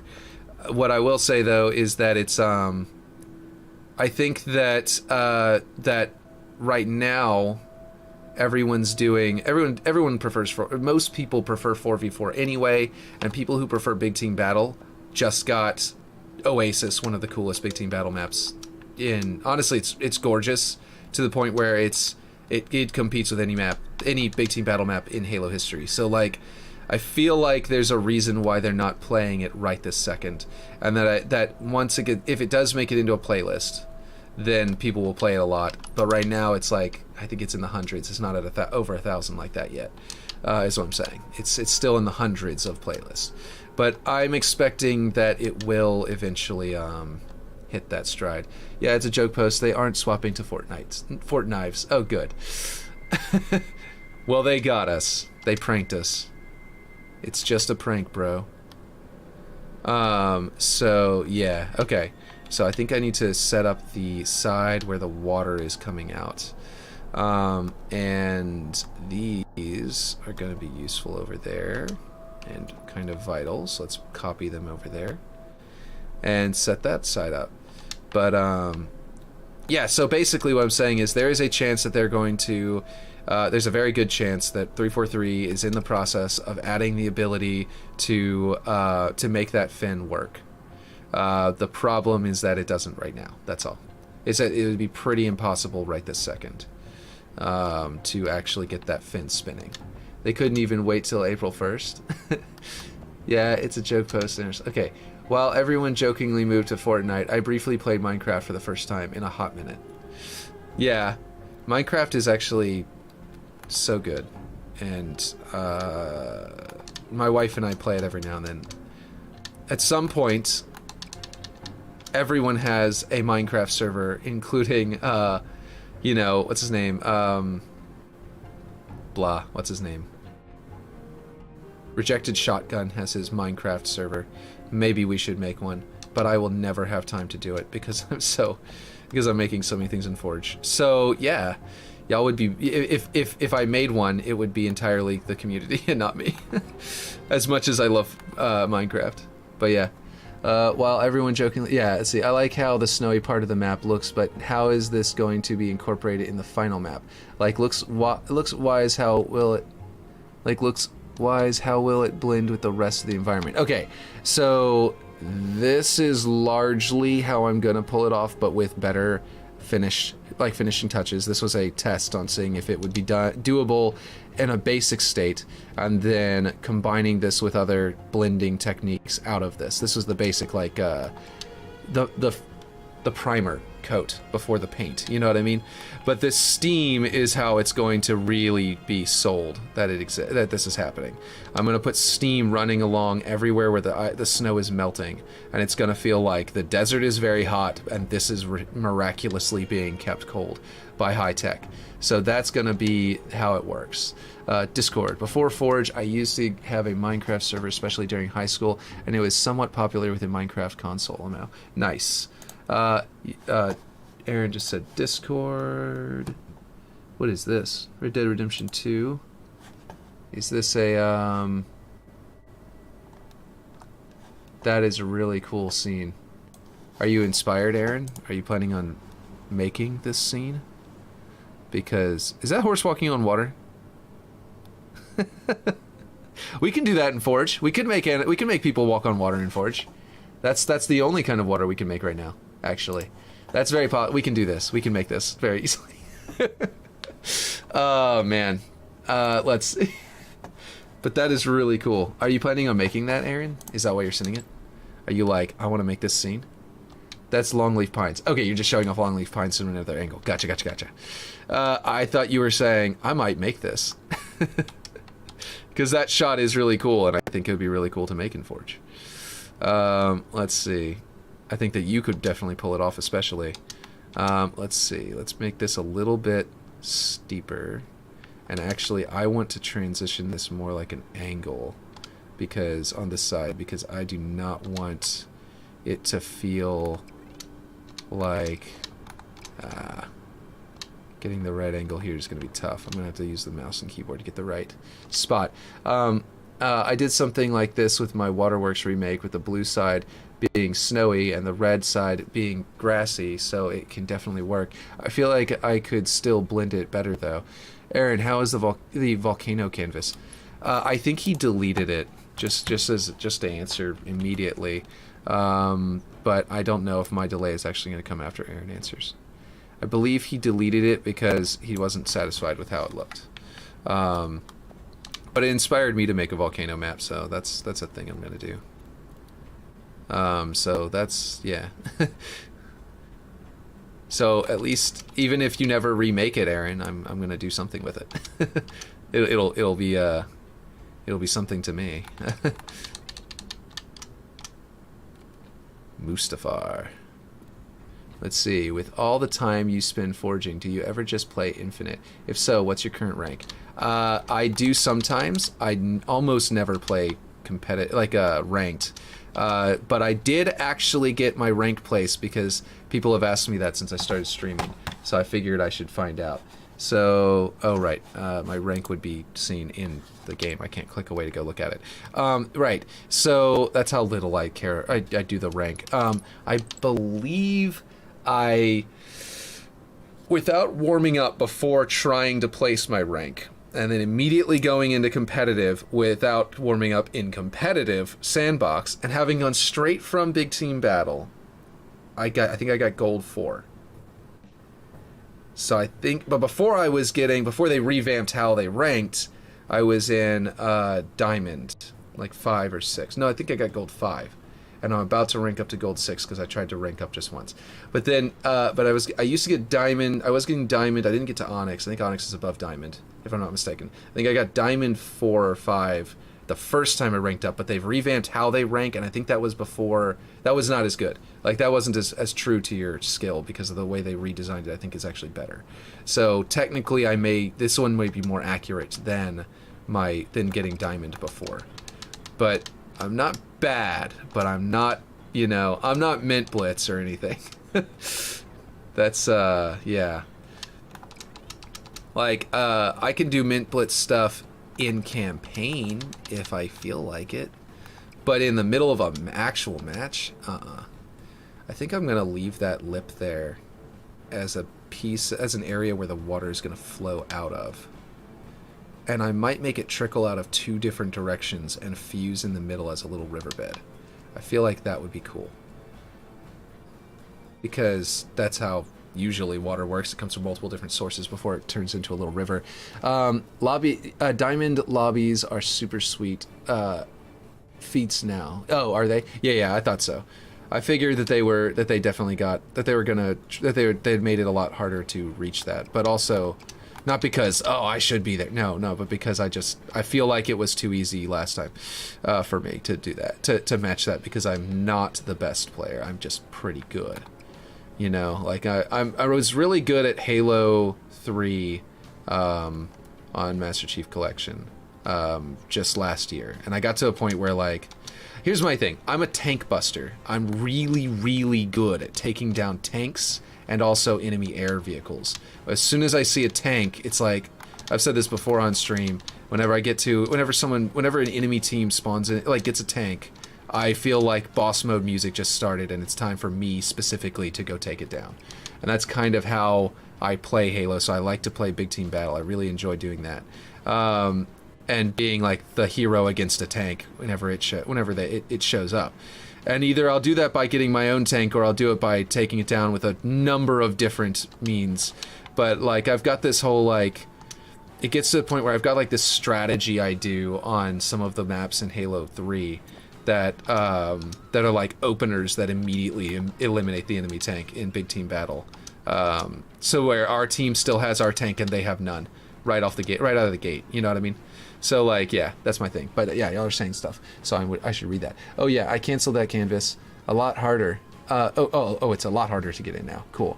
Wasn't happy with how it turned out and just made it seen only instead.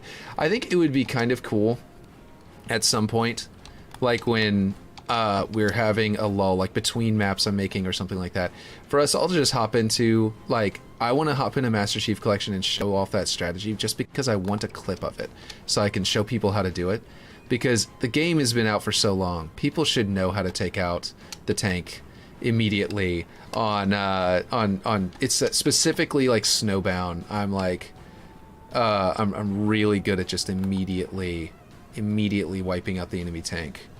Or Avalanche. I think it's called Avalanche, not Snowbound.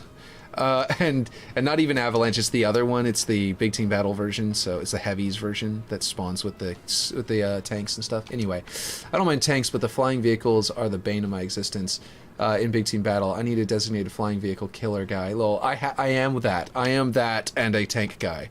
I'm basically a vehicle hunter and a vehicle specialist on my own. You have to kind of understand how the vehicles work to be able to take them out anyway.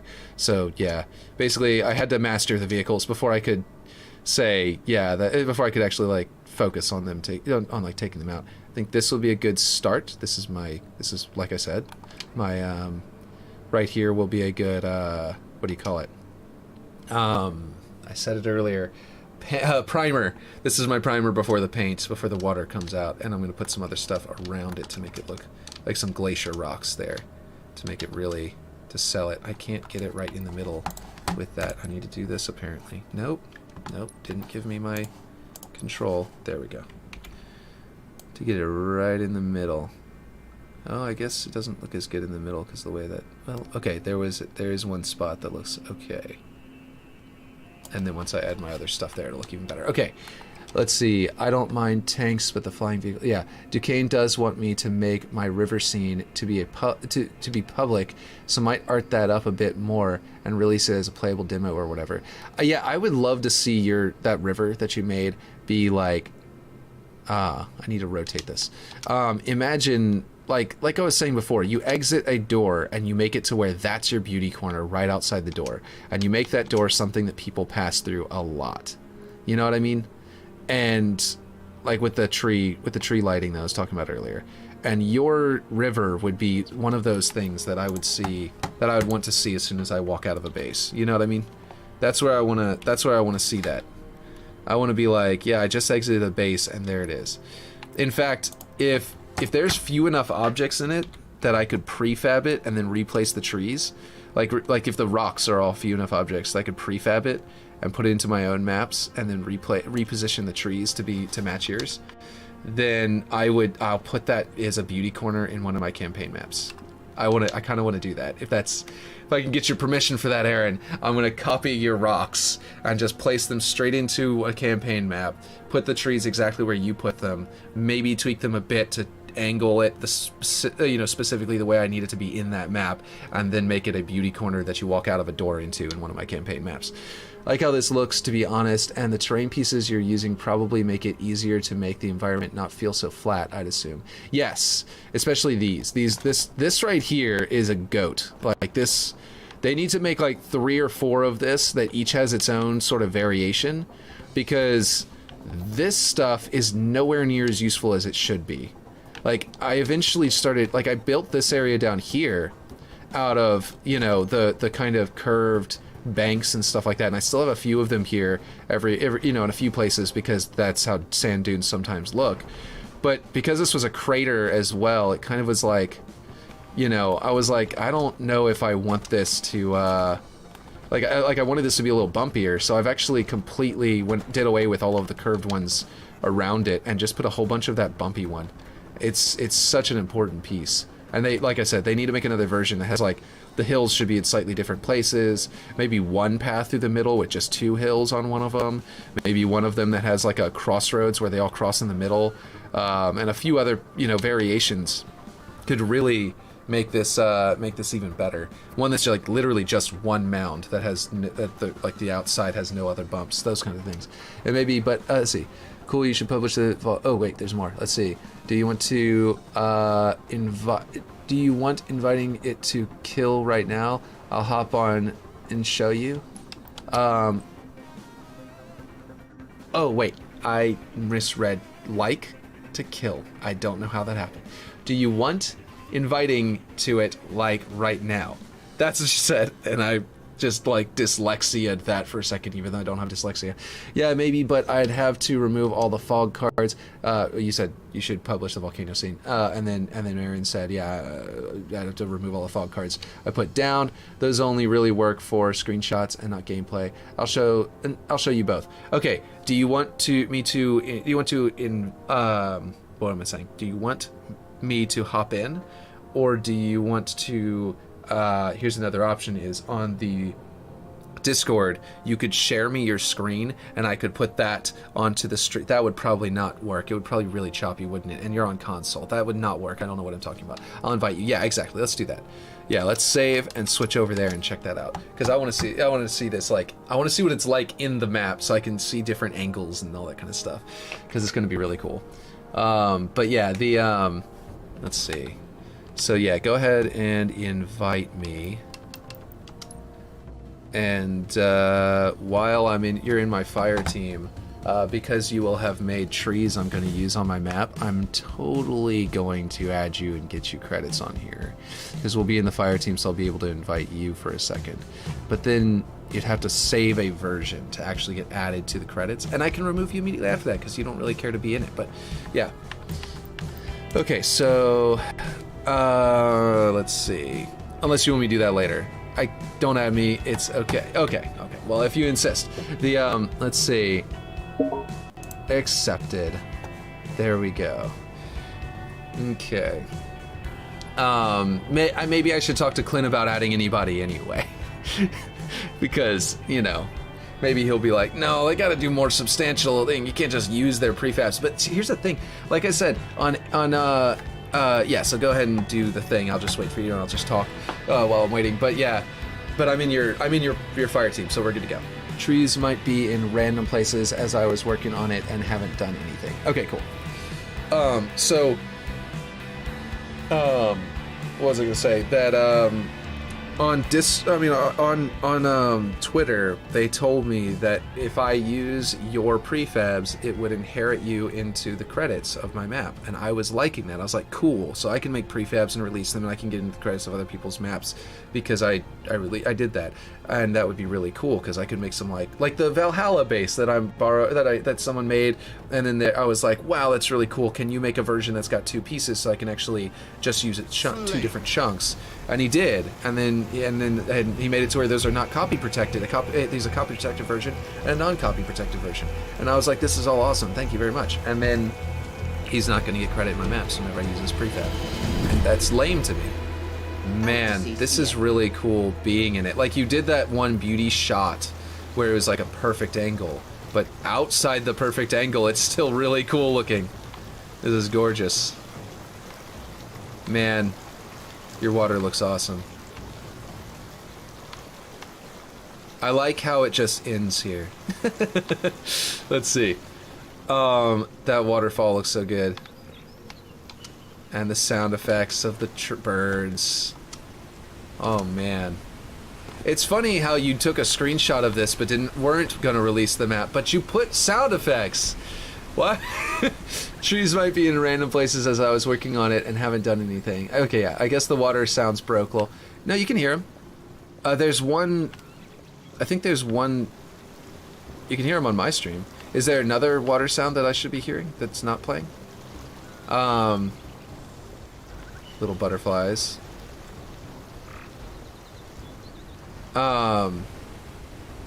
Here's the waterfall sound. Sounds awesome. Whoa. Interesting. Got one of those things that makes the screen go dark there. Is it like... What's causing that? Anyway, I was hoping to see the waterfalls really up close. They look... This really does look like water flowing out. You know what I mean? The splashes here. See, birds and shit. Yeah, I can hear the water. Nice scene. Birds and shit. Sometimes they don't play. It's okay. Now, though. Yeah, okay, I gotcha. So, like... It's hilarious that you did all this, made such an awesome scene, and released like 2 or 3 screenshots of it. You have sound effects and everything, and all you released was a few screenshots of it. That's mind-boggling, Aaron. Why would you go through all the extra work? I guess it's to inspire yourself while making the scene, so that you can hear the birds chirping and be like, yeah, and I'll get in the vibe of how it should look. But, like, all of this is, like, bushes and stuff back here and stuff. That's, like, this was behind a rock from that camera angle. There's no reason to have bushes back here, but you did. It's hilarious that you went through so much trouble and then didn't even include it. But, yeah. Like, this is where you come in here, right, and you plop in a forerunner structure so that you don't have to art out this section with rocks, and your forerunner structure just connects to the rest of it. You see what I mean? See, sometimes they don't play. It's okay though. You made a video? Did I just not see the video? Or did I think the video was a screenshot and didn't hit play? Oh man, that would have been dumb. Man. I wonder if their water is gonna have flow. Like directional flow, if they're going to have 2 different water volumes, one with flow and one without. One like a still water and one with flow. Or if they're going to have like an animation like with the lights that you can tick up the flow rate that way. And if they don't have flow, we're still going to have to use shield generators to create flow.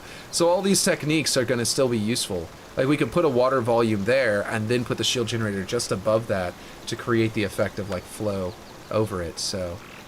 You gotta send me that video again because I don't remember if you You did. No, it was a video. I remember now. It was like the ones you're sending me. That's what it was. It's because you were sending me the other videos of like real life screenshots on YouTube around the same time. I forgot. You did send me the video. I did watch it, and it was like one of those nature scenes. And I remember thinking, man, this could be like, yeah, this could be like a animated backgrounds on computers should be a thing. It should be more popular, and it should be one of those. You know what I mean? Like, I want that to play whenever I go to my desktop. I want that to play in the background. I'll show you lava test, but keep in mind my fog cards will pop in and out because card limit on range. Okay, I doubt y'all can do this tonight, but can you start a nighttime stream, Will? It inspired me and Aaron, I think. It looks really good, Aaron. Yeah. I would love to do a nighttime stream. I want to switch to doing an hour in the morning around like this time, I guess. Like right now, if I look at my, uptick for when people got into stream, there were people at the beginning, like all the way back at 11:35-ish, just about almost 11:40 that started, but it all ticked up really fast right at noon. Like people are probably going their lunch break and then watching. So yeah, show us the lava, definitely. I'm just, while you're doing that, while you're loading into it, I'm going to be saying this. It ticked up, like, I can show you, actually. While it's loading on Halo, I'll just pull the stream over here and you can see. There's going to be stream inception up here in this corner in a second. But, like, right there, it ticks up, right? So I know that you guys are more available during this time, right? This block. So if I did, and that's been 1 hour, right? And some people started leaving around 1 o'clock, so 12 to 1. People are going on their lunch break around 12 to 1, which is about 1 to 12 in, a little further, west of me. And so that kind of is showing that maybe if I start scheduling to come on at 12 and leave at 1, all of you guys are available for this time, pretty much. And then I can start doing another 1 hour later. Let's reveal this lava. This lava map. Whoops, shot with my mouse. Okay, so let's see this. Oh, that's nice. So, yeah, like you were saying, the fog disappears at a certain distance. There should be fog around the lava, I think you're saying, right? It's like here in the valley over here, but then it's like there's no steam over there, so to speak, I guess, right? Or is this just the very specific place to view it? And the popping in and out is what you're talking about, because I do see the popping. And I have fallen. I've fallen and I can't get up. Okay, here we go. Maybe if I go up this way. Yeah, there we go. Little parkour. So this is where you meant for it to be viewed from, is this rock. I assume. And then the popping in and out is what you're talking about, like just at the edge of this. If you go just a little over here, or not over there, over here, you can kind of see the popping in as you come in there. But yeah, okay, I see what you mean though. Oh, weird. It disappears on the close range when you zoom in. That's really weird. Yeah, that's unfortunate. But yeah, okay. It's hard limit on range since it's lights and not an actual fog card. Exactly. This looks really good, Aaron. Also, I really hope they're making directional water as well, especially for the castle I'm still making. Yeah.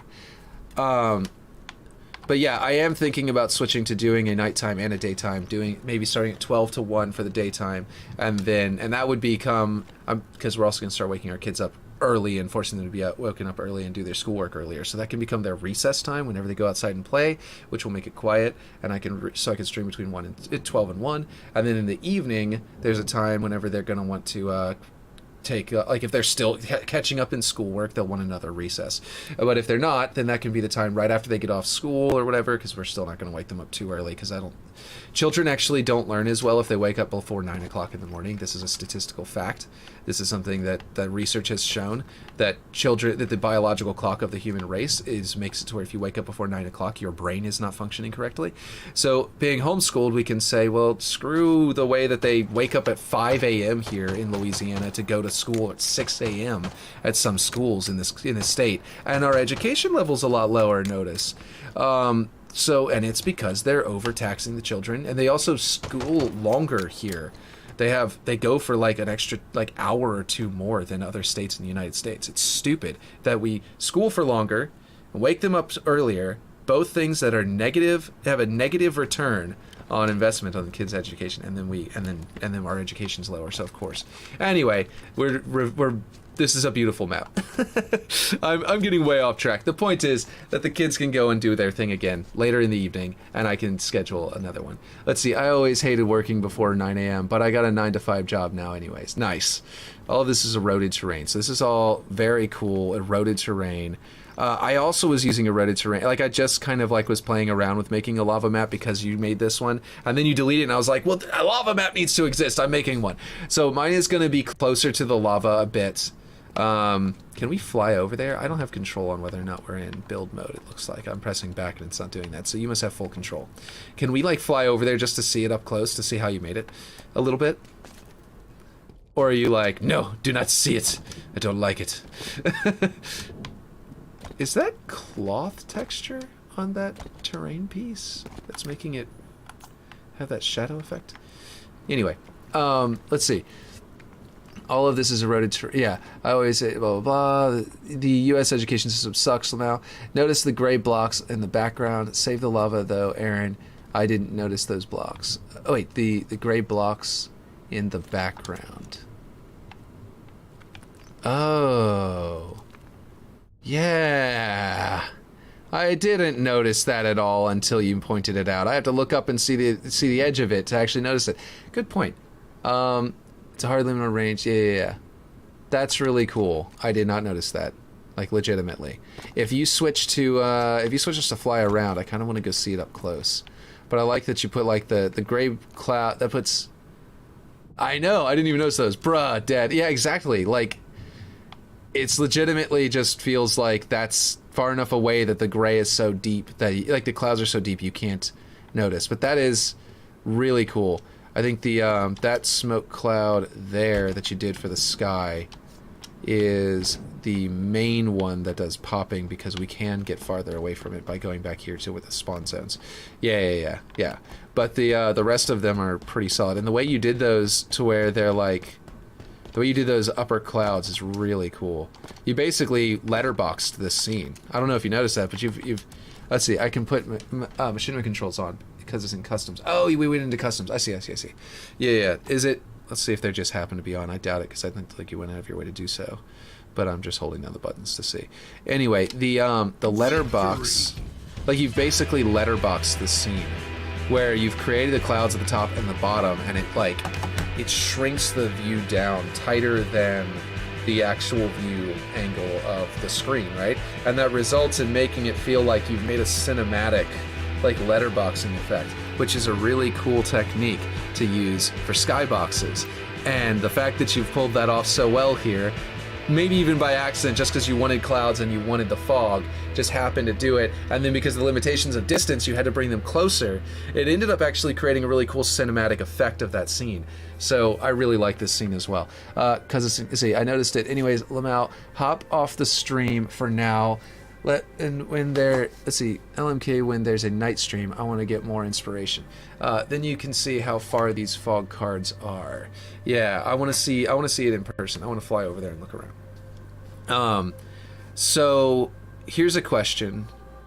So my lava map, I was thinking, because of the way I was going to make a smaller volcano kind of effect, the places where those occur mostly are under the ocean, right? So I actually am using one of I can only think of two use cases for the under the ocean, what do you call it? What is it called? Oh, we won't be able to see where each other are. Our cameras don't show up, but that's okay. So I won't know where you are. So if you say, come over here, I will not know where you are to be able to do that. But yeah, if you tell me an idea of which way to go, then I can do that. So these are flattened versions of that hill terrain to create this sort of lava effect, which is something I was also looking into doing on mine. And I really like the way this looks. It's like cracked. It's like there's solid stone here, and the lava is cracking between it. And that's really cool. What I found whenever I was just experimenting, I literally did this last night, so yeah, it's brand new, was Aaron, to make the lava look even nicer, this is something I played around with. I had already seen you did this, so I basically did what you did, but then I played around with it a little bit further with something. So this is like iteration on your plan that you already did, on your idea. Then you can see how far this out. They aren't that far from players. Yeah, the fog clouds. Yeah, they really aren't. Like, this is, like, they're really, like, right there. And they feel like they're really far away because of the way you angled them, which was really cool. And these are right here, and they feel like, because of the height you put them at, they feel like they're kind of covering a bit of the thing. Anyway, I'm going to do the emissive trick on these with a reflection volume, but again, light range. Yeah, light range is still going to limit you in what I was about to tell you. What I did to make the lava look even cooler requires lights, so I think in your case it won't work. But what I did was I placed lights shining straight down on it. I set the red, what would be red for yours. I had orange and red as two different shades. But what I did was I set the orange for mine, but the red for yours, because yours is a deeper volcanic, more like cooled volcanic lava. Mine was supposed to be more freshly flowed. Anyway, okay, that would be cool. Yeah. I think you sent it to me before. Is it the Star Wars map? I think. But anyway, I set it to reflective. I set it to maximum reflection, like it's a metal. And then I put lights directly above it that were another color shift. And then I also set there, yeah, that's it. Yeah. The Star Wars map. Let me pull it over there. Yeah. That color is awesome. And what I did was I set it to, like, the light. Like, for example, you could leave it red, and then they have these subtle, slight orangey areas, like here, where it's a little more orange, a little yellow or whatever, with the splash. But if you put, like, lights that were orange shining on it, you set the red to reflective, and you set it to flicker like a candle. And I wanted to use gobo. Oh, that's something I was going to point out. What happened to gobo? What happened to gobo lighting? I tweeted about it, and no one replied, except for B liked my tweet. What happened to the gobo lighting? It stopped. It's gone. I could go back into Forge to show you, but, like, my lights don't have it. AEC. Eroded terrain D. Yep. All rocks on here are eroded terrain. My bad. Came back for a sec. Let's see. So, like, what happened to gobo lighting? I don't know. But if I could gobo light, I like your ashes flying through the air. I need to put that in my lava one. But actually, mine's underwater. It wouldn't have the ashes. But it had steam and bubbles coming out of it, which is going to be cool. So what let's see, exactly the same rock, just repeated in different shapes and whatnot. Cool. So what I was wondering, I know we're just looking at your map. If you want to, I could show you in Gobo is what happened to the lighting. Gobo is just gone in the options. How did you get the red lava on the rocks, Aaron? I know exactly how he did. He used terrain. He used the terrain piece. I could explain it to you in voice chat. He used the terrain piece. That's the hill. The goat, the one I was talking about earlier, is so useful. And it's got all those, like, that lighter area on the hills of that thing. You flatten it. And then you change the color of the lighter areas. It has its own, color swatch. So you change that to whatever you want it to be, like in this case, lava. If you make it ice, you can make that look like almost like thinner areas or cracks or something like that. Want to go in Forge real quick? Yeah, absolutely. Let's do that. Then I can show off the gobo lights not working, and you can set it up. He's killing me. Victory! Actually, I think we're on team, so technically you can't. I like your shark tooth helmet. I like that helmet in general. The character who wears it in the story is honestly already become one of my favorite Spartans to date. Which is, I didn't think about before. I would rate him on the same level in just the few cutscenes we've gotten of him so far. On the same level as Noble Team and, like, Master Chief. I actually kind of like Noble Team more than Master Chief just a little bit. Don't tell anyone I said that. They're going to be upset. I like Master Chief a lot. And he is the most... He's important the way he's written. But I kind of like Noble Team more. Possibly because of their more dramatic plot where they die and stuff like that, and or sacrifice themselves in other ways. Except for June, and he's my least favorite in Noble Team, so there you go. I like June's armor. In fact, I use June's shoulder pads in Reach. Not shoulder pads, but the what do you call it? But I don't, that's why my armor in this one has it, but it's all gray. Anyway, how's it going? So I'm gonna slap down some. I'm gonna edit your stuff just to show you what I mean by the lava, even though it won't be visible from back there. So it won't actually be a good idea to keep it this way. And so if you don't want to save it, that's perfectly understandable. No, I won't mess up yours. You know what? I'll duplicate yours. I'll duplicate yours and do it over here, just so that you can. If you do anything right now and you feel like saving whatever you do, you can just do that, and it won't be a big deal. Let's see. It's not like I'll be releasing this to public, so credits don't matter. Yeah, that's true. But also, like, I'm also going to bring it out of bounds area because I want to be able to get close to it. Okay, so what he's got going on here, I'll show you right here. This is called terrain rugged. You know, it's the same terrain as that hill. Here, I'll place one.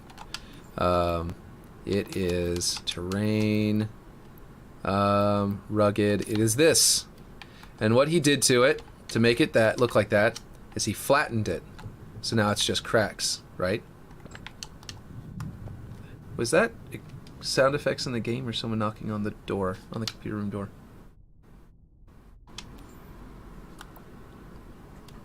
I could not tell. It might have been sound effects in the game. I'm not sure. Source value on. I set it to reflective, right? And it looks like hot garbage right now. But whenever you put a light on it, whenever you go in and put, and this is why it probably wouldn't work in your map because it's so far away from the view angle. But if you put, that is a Forerunner light section. But if you put a light directly on it, right? I had a lighter color. I might have to shift it just to make it match what I was doing, so that I can show you what I mean. Because it looks a lot better once you do that. It also might be the terrain piece because I used a different terrain piece. This one might be doing something to the texture on the thing. But anyway, my light object I set to, it was like 60 or something. It was really bright. And my range I set to maximum, so that it would hit a lot of this. And it was like a point light like this. But then you've got fog on in this, so I'm going to have to change my source size really high to try and eliminate that glow in some way. It might actually be the fog, now that I think about it, that's making it reflect weird too, but we'll see. I did turn on shadows, but anyway, and then I set the color. It looks terrible in the meantime, but eventually it gets to a point where it looks really good. So give me a second. Let it cook, I guess, so to speak.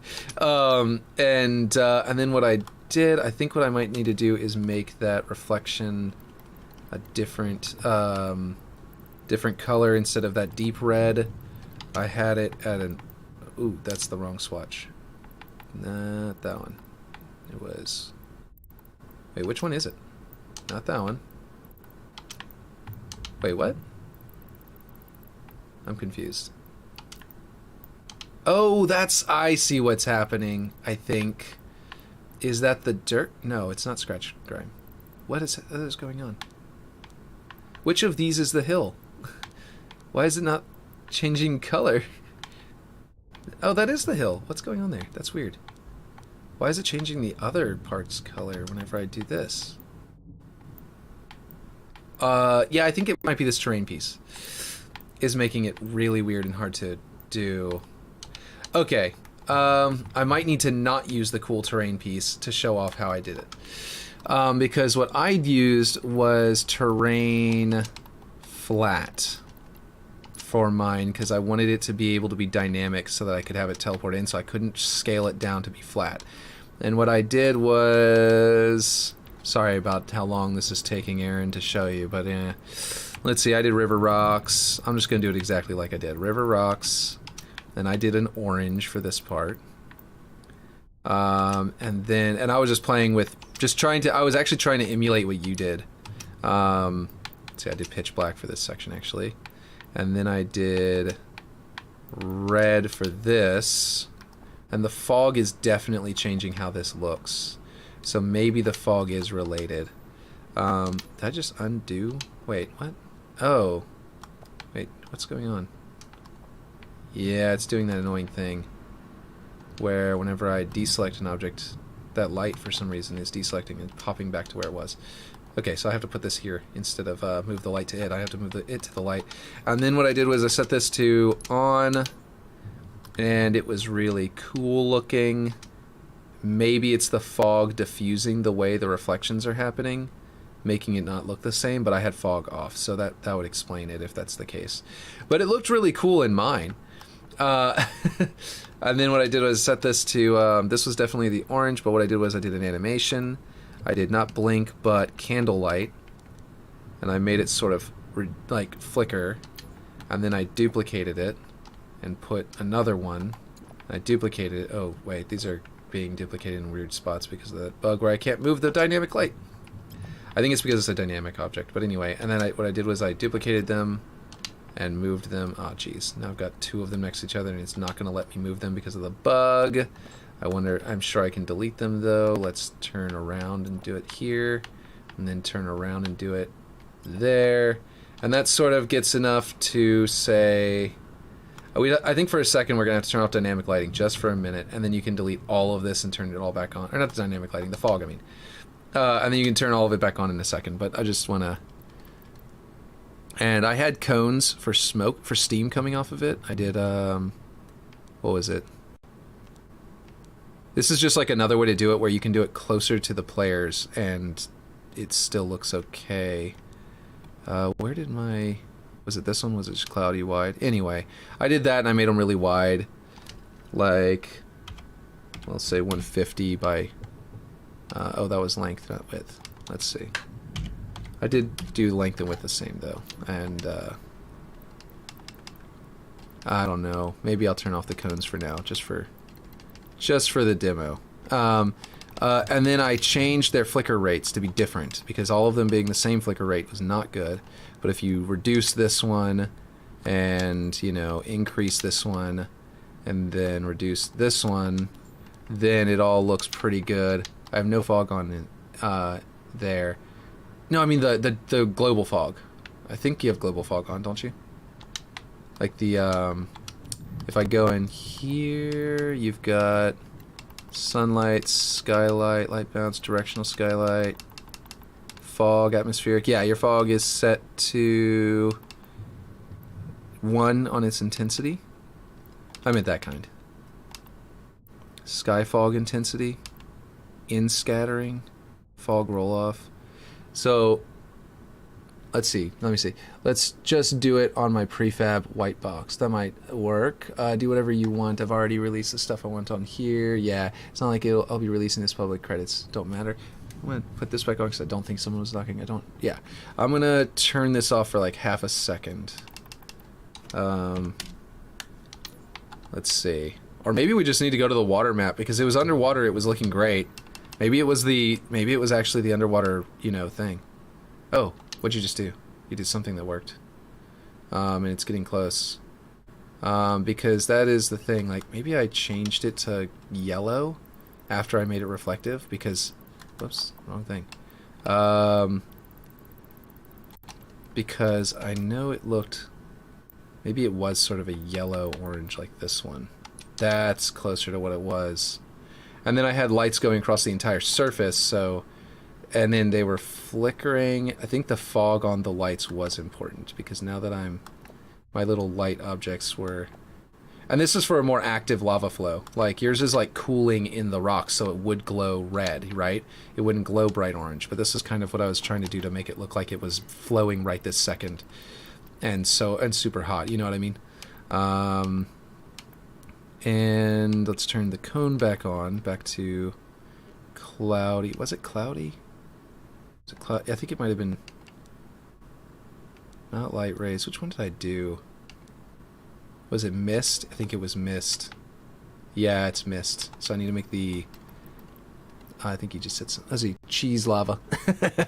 Let's see, light range, source size, brightness. Let's see, there's a... Wait, oh, that's a light. Here we go, mist. Here we go. Length needs to be shorter, so that the mist is up in the thing. I think it was mist that I used and not light. And not the fog. We'll go with 20. Nope. 30. Okay, so fade start and fade end. I forget what they do, and I might have messed with those. Anyway, so basically you're going to be looking down at it from a much closer place, and I was trying to get that glow and shifts because the lights were going to render. Basically my fog cards, but orange. Yeah, essentially. And I can't get them closer, can I? As soon as I let go of this, they're going to hop back up. What if I prefab them? Let's see if that'll fix that, if that'll make that bug suddenly stop blocking me. If I select all these and I prefab them, they'll become a new object, sort of. And it might, that's scripting, and it might let me move them to be more correct. It moved all, oh, that worked, except for everything but the main one. Oh wait, they're all going to readjust. Look at that. If I hold down back, you can kind of see they're all going to readjust back up whenever you hold down back. But at least visually you can kind of see a little better. I might have done a different brightness value. My intensity I adjusted more manually like this. And I had a bunch of them. Like I had more lights than this. Why is it... Oh, this is my fog. Whoops. That's silly. Brightness. I think maybe I did like 30 on brightness. Or something like that. So that they wouldn't interact with each other as much. Like blind each other. So that you could see the different... Because on mine you can see the different flickers happening on their own. And the fog flickering also helps. But my fog was not as billboardy as this. What was it? What did I do differently with mine? Is there a cone that's like round instead of flat? Because I might not have used mist. It might have been cloudy. I don't know. Like, it's very billboardy, you know? And I don't remember what I used, but I feel like it wasn't... It didn't do this rotation thing on mine. Maybe, you know what it was? I bet I know what it was. First off, mist is probably the one I used. And what I did was I probably brought the intensity so low. I don't remember, but I might have brought the intensity so low that because there were so many of them, you would see them. I went to 20 instead of 2. Instead of seeing them so prominently, there were a bunch of them, so you ended up seeing lots of fog. But on their own, you didn't see. Let me go to this side where that floating one isn't the ones in front. But also, like, the location is just better. Whenever that top one won't go down is really frustrating to show it off. But anyway, it was something like this. And it looked a lot better because I had more lights and they were closer to the lava and all that stuff like that. And something, you know what else? The daylight color is going to be different. I had it on underwater, so the you know, it's all tinted blue and stuff like that. So the color, my color choices here are exactly what I chose over there. But it's not going to be the same quality level because it's not the same color here. Like the whole world is a different color. Maybe I should just show that off at some point. I'll show it off whenever it's a little closer to finished though, because it's nowhere near as cool looking as your map. But you are shooting at something. Are you fighting on the lava or down there?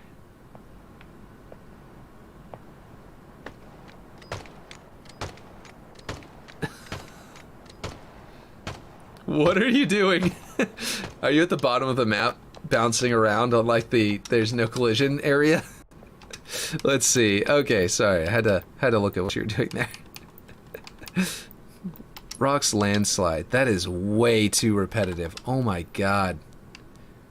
Okay, so clearly a texture that doesn't show that it's so repetitive is a better option. But yeah, maybe something more like this.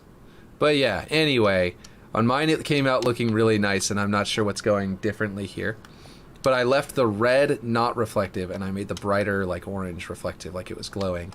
And that allowed me to sort of, even though it was a terrain piece, I didn't, you know, there's not an option for emissive. If there was an option for emissive on terrain pieces, we would be golden. We'd be done. You know what I mean? We'd just immediately be able to do lava. Very simply, your red could be emissive, and at any distance would be sitting there glowing.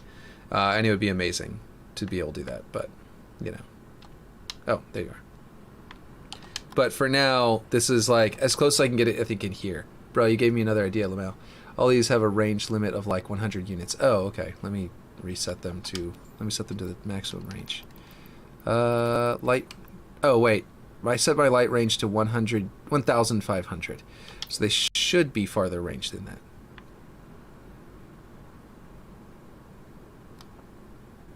Oh, you're looking at doing an emissive object. Oh.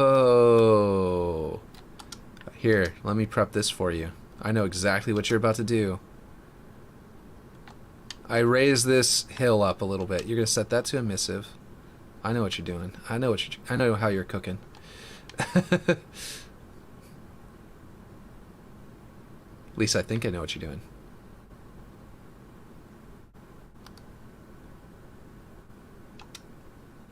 What's your plan? What's your plan? I'm going to stand on it.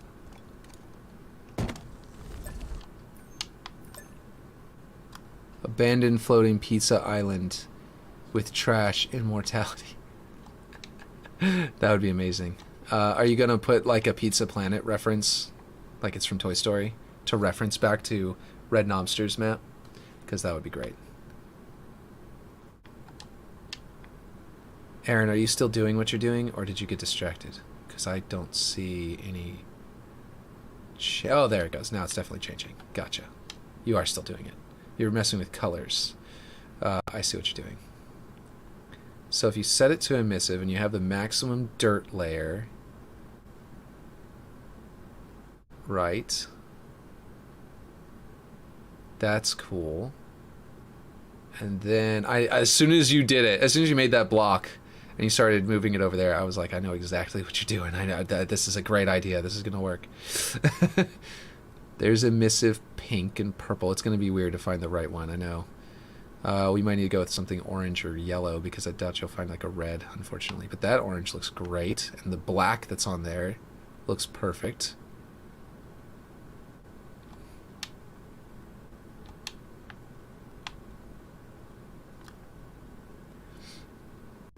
And then, look, if you bring it up here, put it inside this one.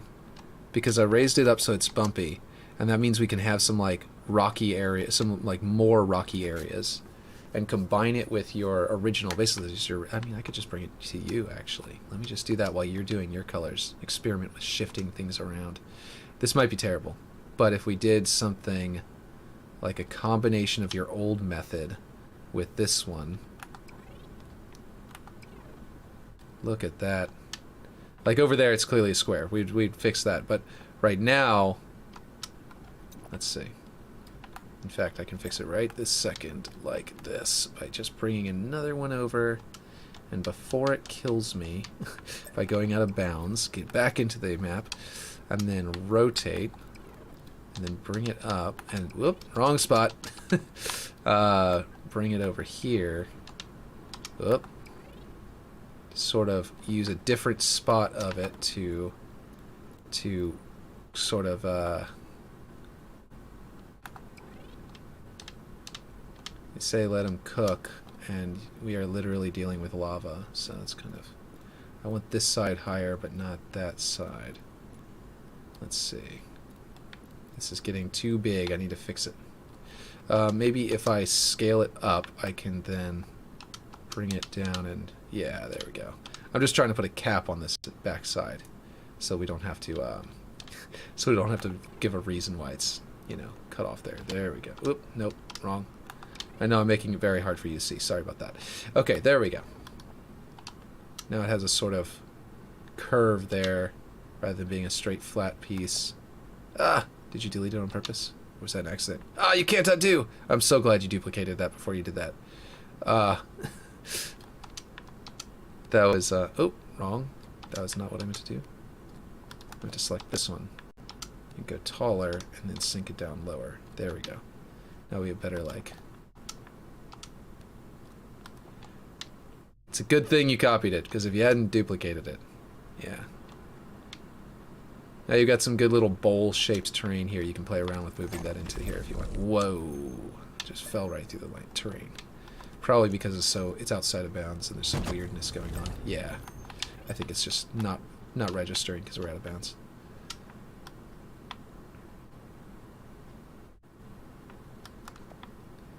I'm going to also...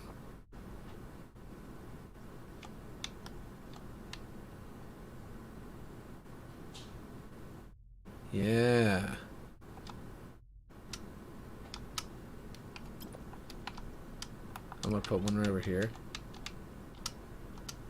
Sort of like take advantage of this. Or over here, maybe. Ooh, nice. Changing the colors of that. Okay. Yeah, and you could actually even like theoretically rotate them to get like a less repetitive texture. Like,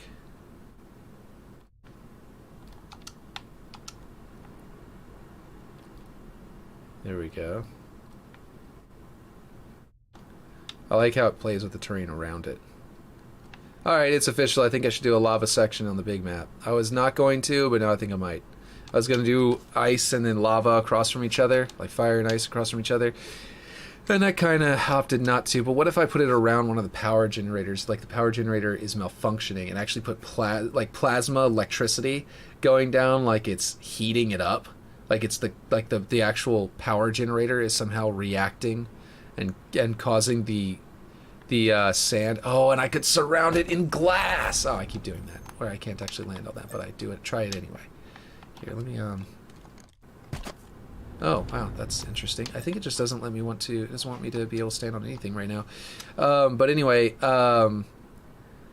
like, okay, so what if I make it to where one of those power spires is like, has like lava on it, possibly pouring, have some rocks there for you to jump around on, make that lava actually damage you if you fall into it, right? Maybe even a kill effect, put like fire there that damages you organically, because that's what the effect for fire does. It automatically damages you, but also put a kill volume, a light kill volume there that like you have 3 seconds or else you die, but in those 3 seconds you're still taking shield damage from the fire. So it's going to be really realistic because you will, okay, after 3 seconds you sink into that lava, you're dead. You're not going to survive the lava. But at the beginning, maybe it's solid enough to not sink in. I don't know. Maybe your shields are enough to keep you alive. The point is that, yeah, I can do something like that. I could time it to where the countdown occurs exactly whenever the fire would knock out your shields. And if you do jump in there without shields, it'll not really be realistic, but it'll at least give a pseudo effective realistic effect. Yeah, I know. You want to get started on your you want to get started on your day, basically? Yeah. Okay. I'll come out there and help you get started then, and help you do that. So basically, yeah. This and so I can make it like the power, make like lightning. Oh, you died. I don't even know how. Let's put fire effects. I want to see this. I'll be hopping out here. Yeah, this ain't working. It's not working. No, this is great. You haven't started. You haven't. This is your primer. You haven't painted yet. Hold on. This is gonna work whenever you put in fire. Okay, look. Covenant thrusters, yeah, fire extra small. No, we need fire. We need UNSC fire. Okay. Fire jet. Where is there a large fire jet?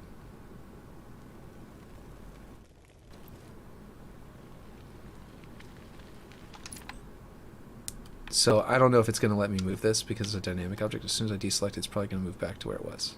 Oh, no, it didn't. Cool. Like, okay. Wait. Did it start failing again? No, it's still there. Okay, cool. I just put it inside the map. Okay. Like, if you have actual fire on here, right? We gotta put this inside the bounds so I can actually walk around on it and really see it. Like, you can start having a cool effect, and you have some mist there. You can have, like, this pyre effect would be cool. You could do, like, a, watch, check this out. Okay. You do this, right? And you do something like, okay, terrain, okay, let's see, rocks, space, because they look like actual active lava rocks, right? And you put this inside the ground, inside this terrain here, with a good transition where you've got like these sort of slopes there. I am nearly dying every time. We need to move this stuff because this is so hard to grab everything. We're like right at the outside the map, and it's so hard to just get to the cone. Oh, I died. Okay. Let's just grab everything and fly it a little bit up. I started us in a bad spot. I'm just going to grab all of this and go straight up. I know it doesn't match your terrain of your map to be this high, but at least we can do it. And let me go grab that fire, those fire effects, because I'll be able to reach them now that they're outside the... Grab that. I got 6, 5. Okay, here we go. Now, bring them up all the way up here. And I'm now so close to the edge of the map that I'm ending up outside the map. I need to not die if I can try to avoid death. Yeah, here we go. Put that there. And then put this one. Now that we've got that, the other one in place, we grab this one. Nope. Get right up close to it. Nope. Right up close. Come on. Give me that effect. Ugh. Oh, I see. I'm too close to the bottom of the rock. Okay, that explains it. You have this shooting up out of the rock, right? Like a little spire there. It's too repetitive here. That is a big... That big one is way less repetitive. You're right. That being said... Wait a second. I think there's a second side. And I think its dirt layer is different on this side, so we can use a combination of the two. And then, let's see, where's this swatch? I'll just copy the other swatch. So, Forerunner emissive with that color orange. Let's see. Is this the right side? Nope. There we go. It was... Oh, which orange? It's this one. Yeah. And then Forerunner emissive specifically. By the way, regular emissive is brighter than Forerunner emissive for anybody who's looking for that. Like, the regular emissive doesn't show up on everything, though. Okay, emissive... Okay, how'd you get that value? Color intensity was 1. Force on metal, okay. And color spread roughness, which... What am I doing wrong here? Oh, is this one of those situations where it's the block that has the weird color shift? And you gotta go to 0, and then you can go back in and pick a color again, and it'll be correct. Is that what I'm seeing here? Oh, I just picked the wrong orange. Oh, never mind. Okay. So, like, you can do stuff like this. That fire isn't too high on mine, on this rock. Well, actually, I was going to put a rock around it to make it look like it's a hole in the thing. So let's do that. Space rock chunk, let's see. Something somewhat rounded. Why can't I scale? There it goes. I'm rotating by weird angles. But as you can see, there is a separate side that has a slightly different dirt layer. So you can kind of combine two different options there. So if you kind of give the impression of like a hole here in the rock where maybe there's more lava shooting, more fire shooting out by combining a few rocks, or maybe doing something even better than this. But by creating this little like divot,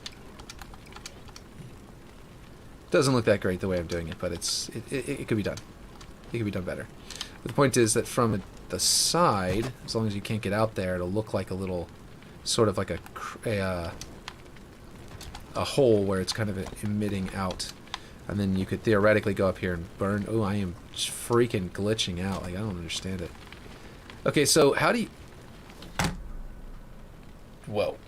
Don't know what just happened. Oh, you accidentally started building out lighting or something, I see.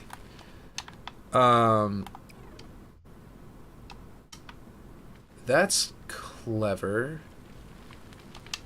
Can you make the sun fluctuate? I really wish I brought my laptop with me to work. You said, bruh, I really wish. And then Ocom saying lava looking good. Yeah, we're just experimenting. We're playing around. And it's getting some good. We're getting some good ideas off each other. We're bouncing ideas off each other and getting some good stuff going on here. Just messing with stuff. Like, honestly, that shiny lava, if we could make the sun fluctuate and then blot out the sun like visually, maybe with the clouds that don't block the actual light, but then make the sun, is there a setting to make the sun do something weird like that? Because if we can set like a gobo effect from the sun, we could make it reflect excuse me, off the lava and make everything else in the map non-metallic so that only the lava gets that effect on it. You know what I mean? Like we could make all the rest of the stuff dull rock and like dull looking painted terrain, like burned paint jobs. Sun is stationary. Dang. Do they do any gobo? I know there's a gobo for the underwater, but it only applies to outside of the map bounds. Inside the map bounds, there's the gobo effect doesn't apply, which is really frustrating. It might apply if you bake the lighting, but I haven't done the baking on the map yet. So at least if they could just have like an effect like that, it would be cool. Oh yeah, speaking of gobo, Ocom, do you have any idea while you're here? I'm glad you're here. Do you have any idea why generic light object? I didn't place it yet. There's no gobo. Cone, animation, OBB, and light, but no gobo option. When did that go away? Did Season 3 see that? Did they remove it for Season 3? Is this a new thing, or is it a glitch? Is my game bugging out? Like, I'm so confused. I wonder if it's my network connection, because like it's making me fall through things. Not why gobo's gone, but I just mean like, let me see if I can even stand on this. Yeah, this is fine. I think it's the scale of the terrain over here. I think you need to activate the cone first. Oh, I did that though on mine on the other map, but I can try it now. Where did I put that thing? Did I delete it? I think I deleted it. What's up? Okay. Yeah. Yeah. My wife was just pointing out that it's very late in the day and I need to get going. And I appreciate that. Her reminding me, because I'm, yeah. But I need to, I want to put this here first. So cone type, let's say cloudy, right? Animation type, can even go to like bug zapper, but like, even going out and coming back in, it's not there. Oh, I'm so dumb. I left it on point light. You're so smart. Thank you, Mr. Greencastle. I left it on point light on my other map because I wanted it to be that. Because I wanted it to go in all directions so the lava would shoot light elsewhere as well. But I can just combine two different lights. I can put a OBB light that's a spotlight, or a gobo light that's a spotlight, have it have, turn off the parent light and also turn off the cone, and just have the Banish logo. No, just have, let's say, Galaxy, Great, Intersection, Mirror Ball. Hard to say which would be the best one. Searchlight, Square Stripe. Where's Fire? Is there a Fire one? Worklight, Turbine. Surely there's like a Fire, right? Blinds, Caustic Effect. Let's see, what are you saying? The girl's still in my head. You were right about her sticking in my head. Great lava, though. Okay, I'm going to hop out. I'll let you do this on your own map now. Yeah, I'm going to have to basically, redo it on my own map, but I think maybe clouds is the way to go. And we just bring this down here. I agree. I also have to go, actually. So that's cool. And then put this as yellow. But I'm just going to do this real quick because I want to do this on my map anyway. Then I'm going to be doing it later. Like if I put this somewhere where you can actually see the effect a little better. Can you do that? Can you turn off the light? Can you turn off the parent light and still get the gobo? No. Okay, there we go. I was wondering about that. I was hoping that was the case, but whatever. Let's see. Brightness we'll do 60. I was about to do 200. We don't want to do 200. And that will make the lava also shift as we go. We can make the outer cone as wide as it goes. And the inner cone as wide as it goes to make it fully bright. And increase the source size, so if you have fog, it won't be a problem. And increase the light range to maximum for this experiment, and maybe actually do it that way. Nope, apparently the higher the maximum, higher your light range, that changes where the animation of the gobo is, apparently. which is cool to know because that means you can like do that. But yeah, and then you can put that on something else. Like you might even be able to put that like here, to sort of give a, like the way this rock is, you know, and you've got it sort of like flowing on the rock, like the lava around it is shifting, and then maybe put it on this area. Oh, that's nice. Yeah, do the red. That looks good for a second there. That was like really cool with the red. You were shifting your color. Let's see. I'm going to shift to a darker orange or a red as well and see what that looks like. Let's see. Yeah, that looks pretty cool. It kind of gives the effect like this is bubbling.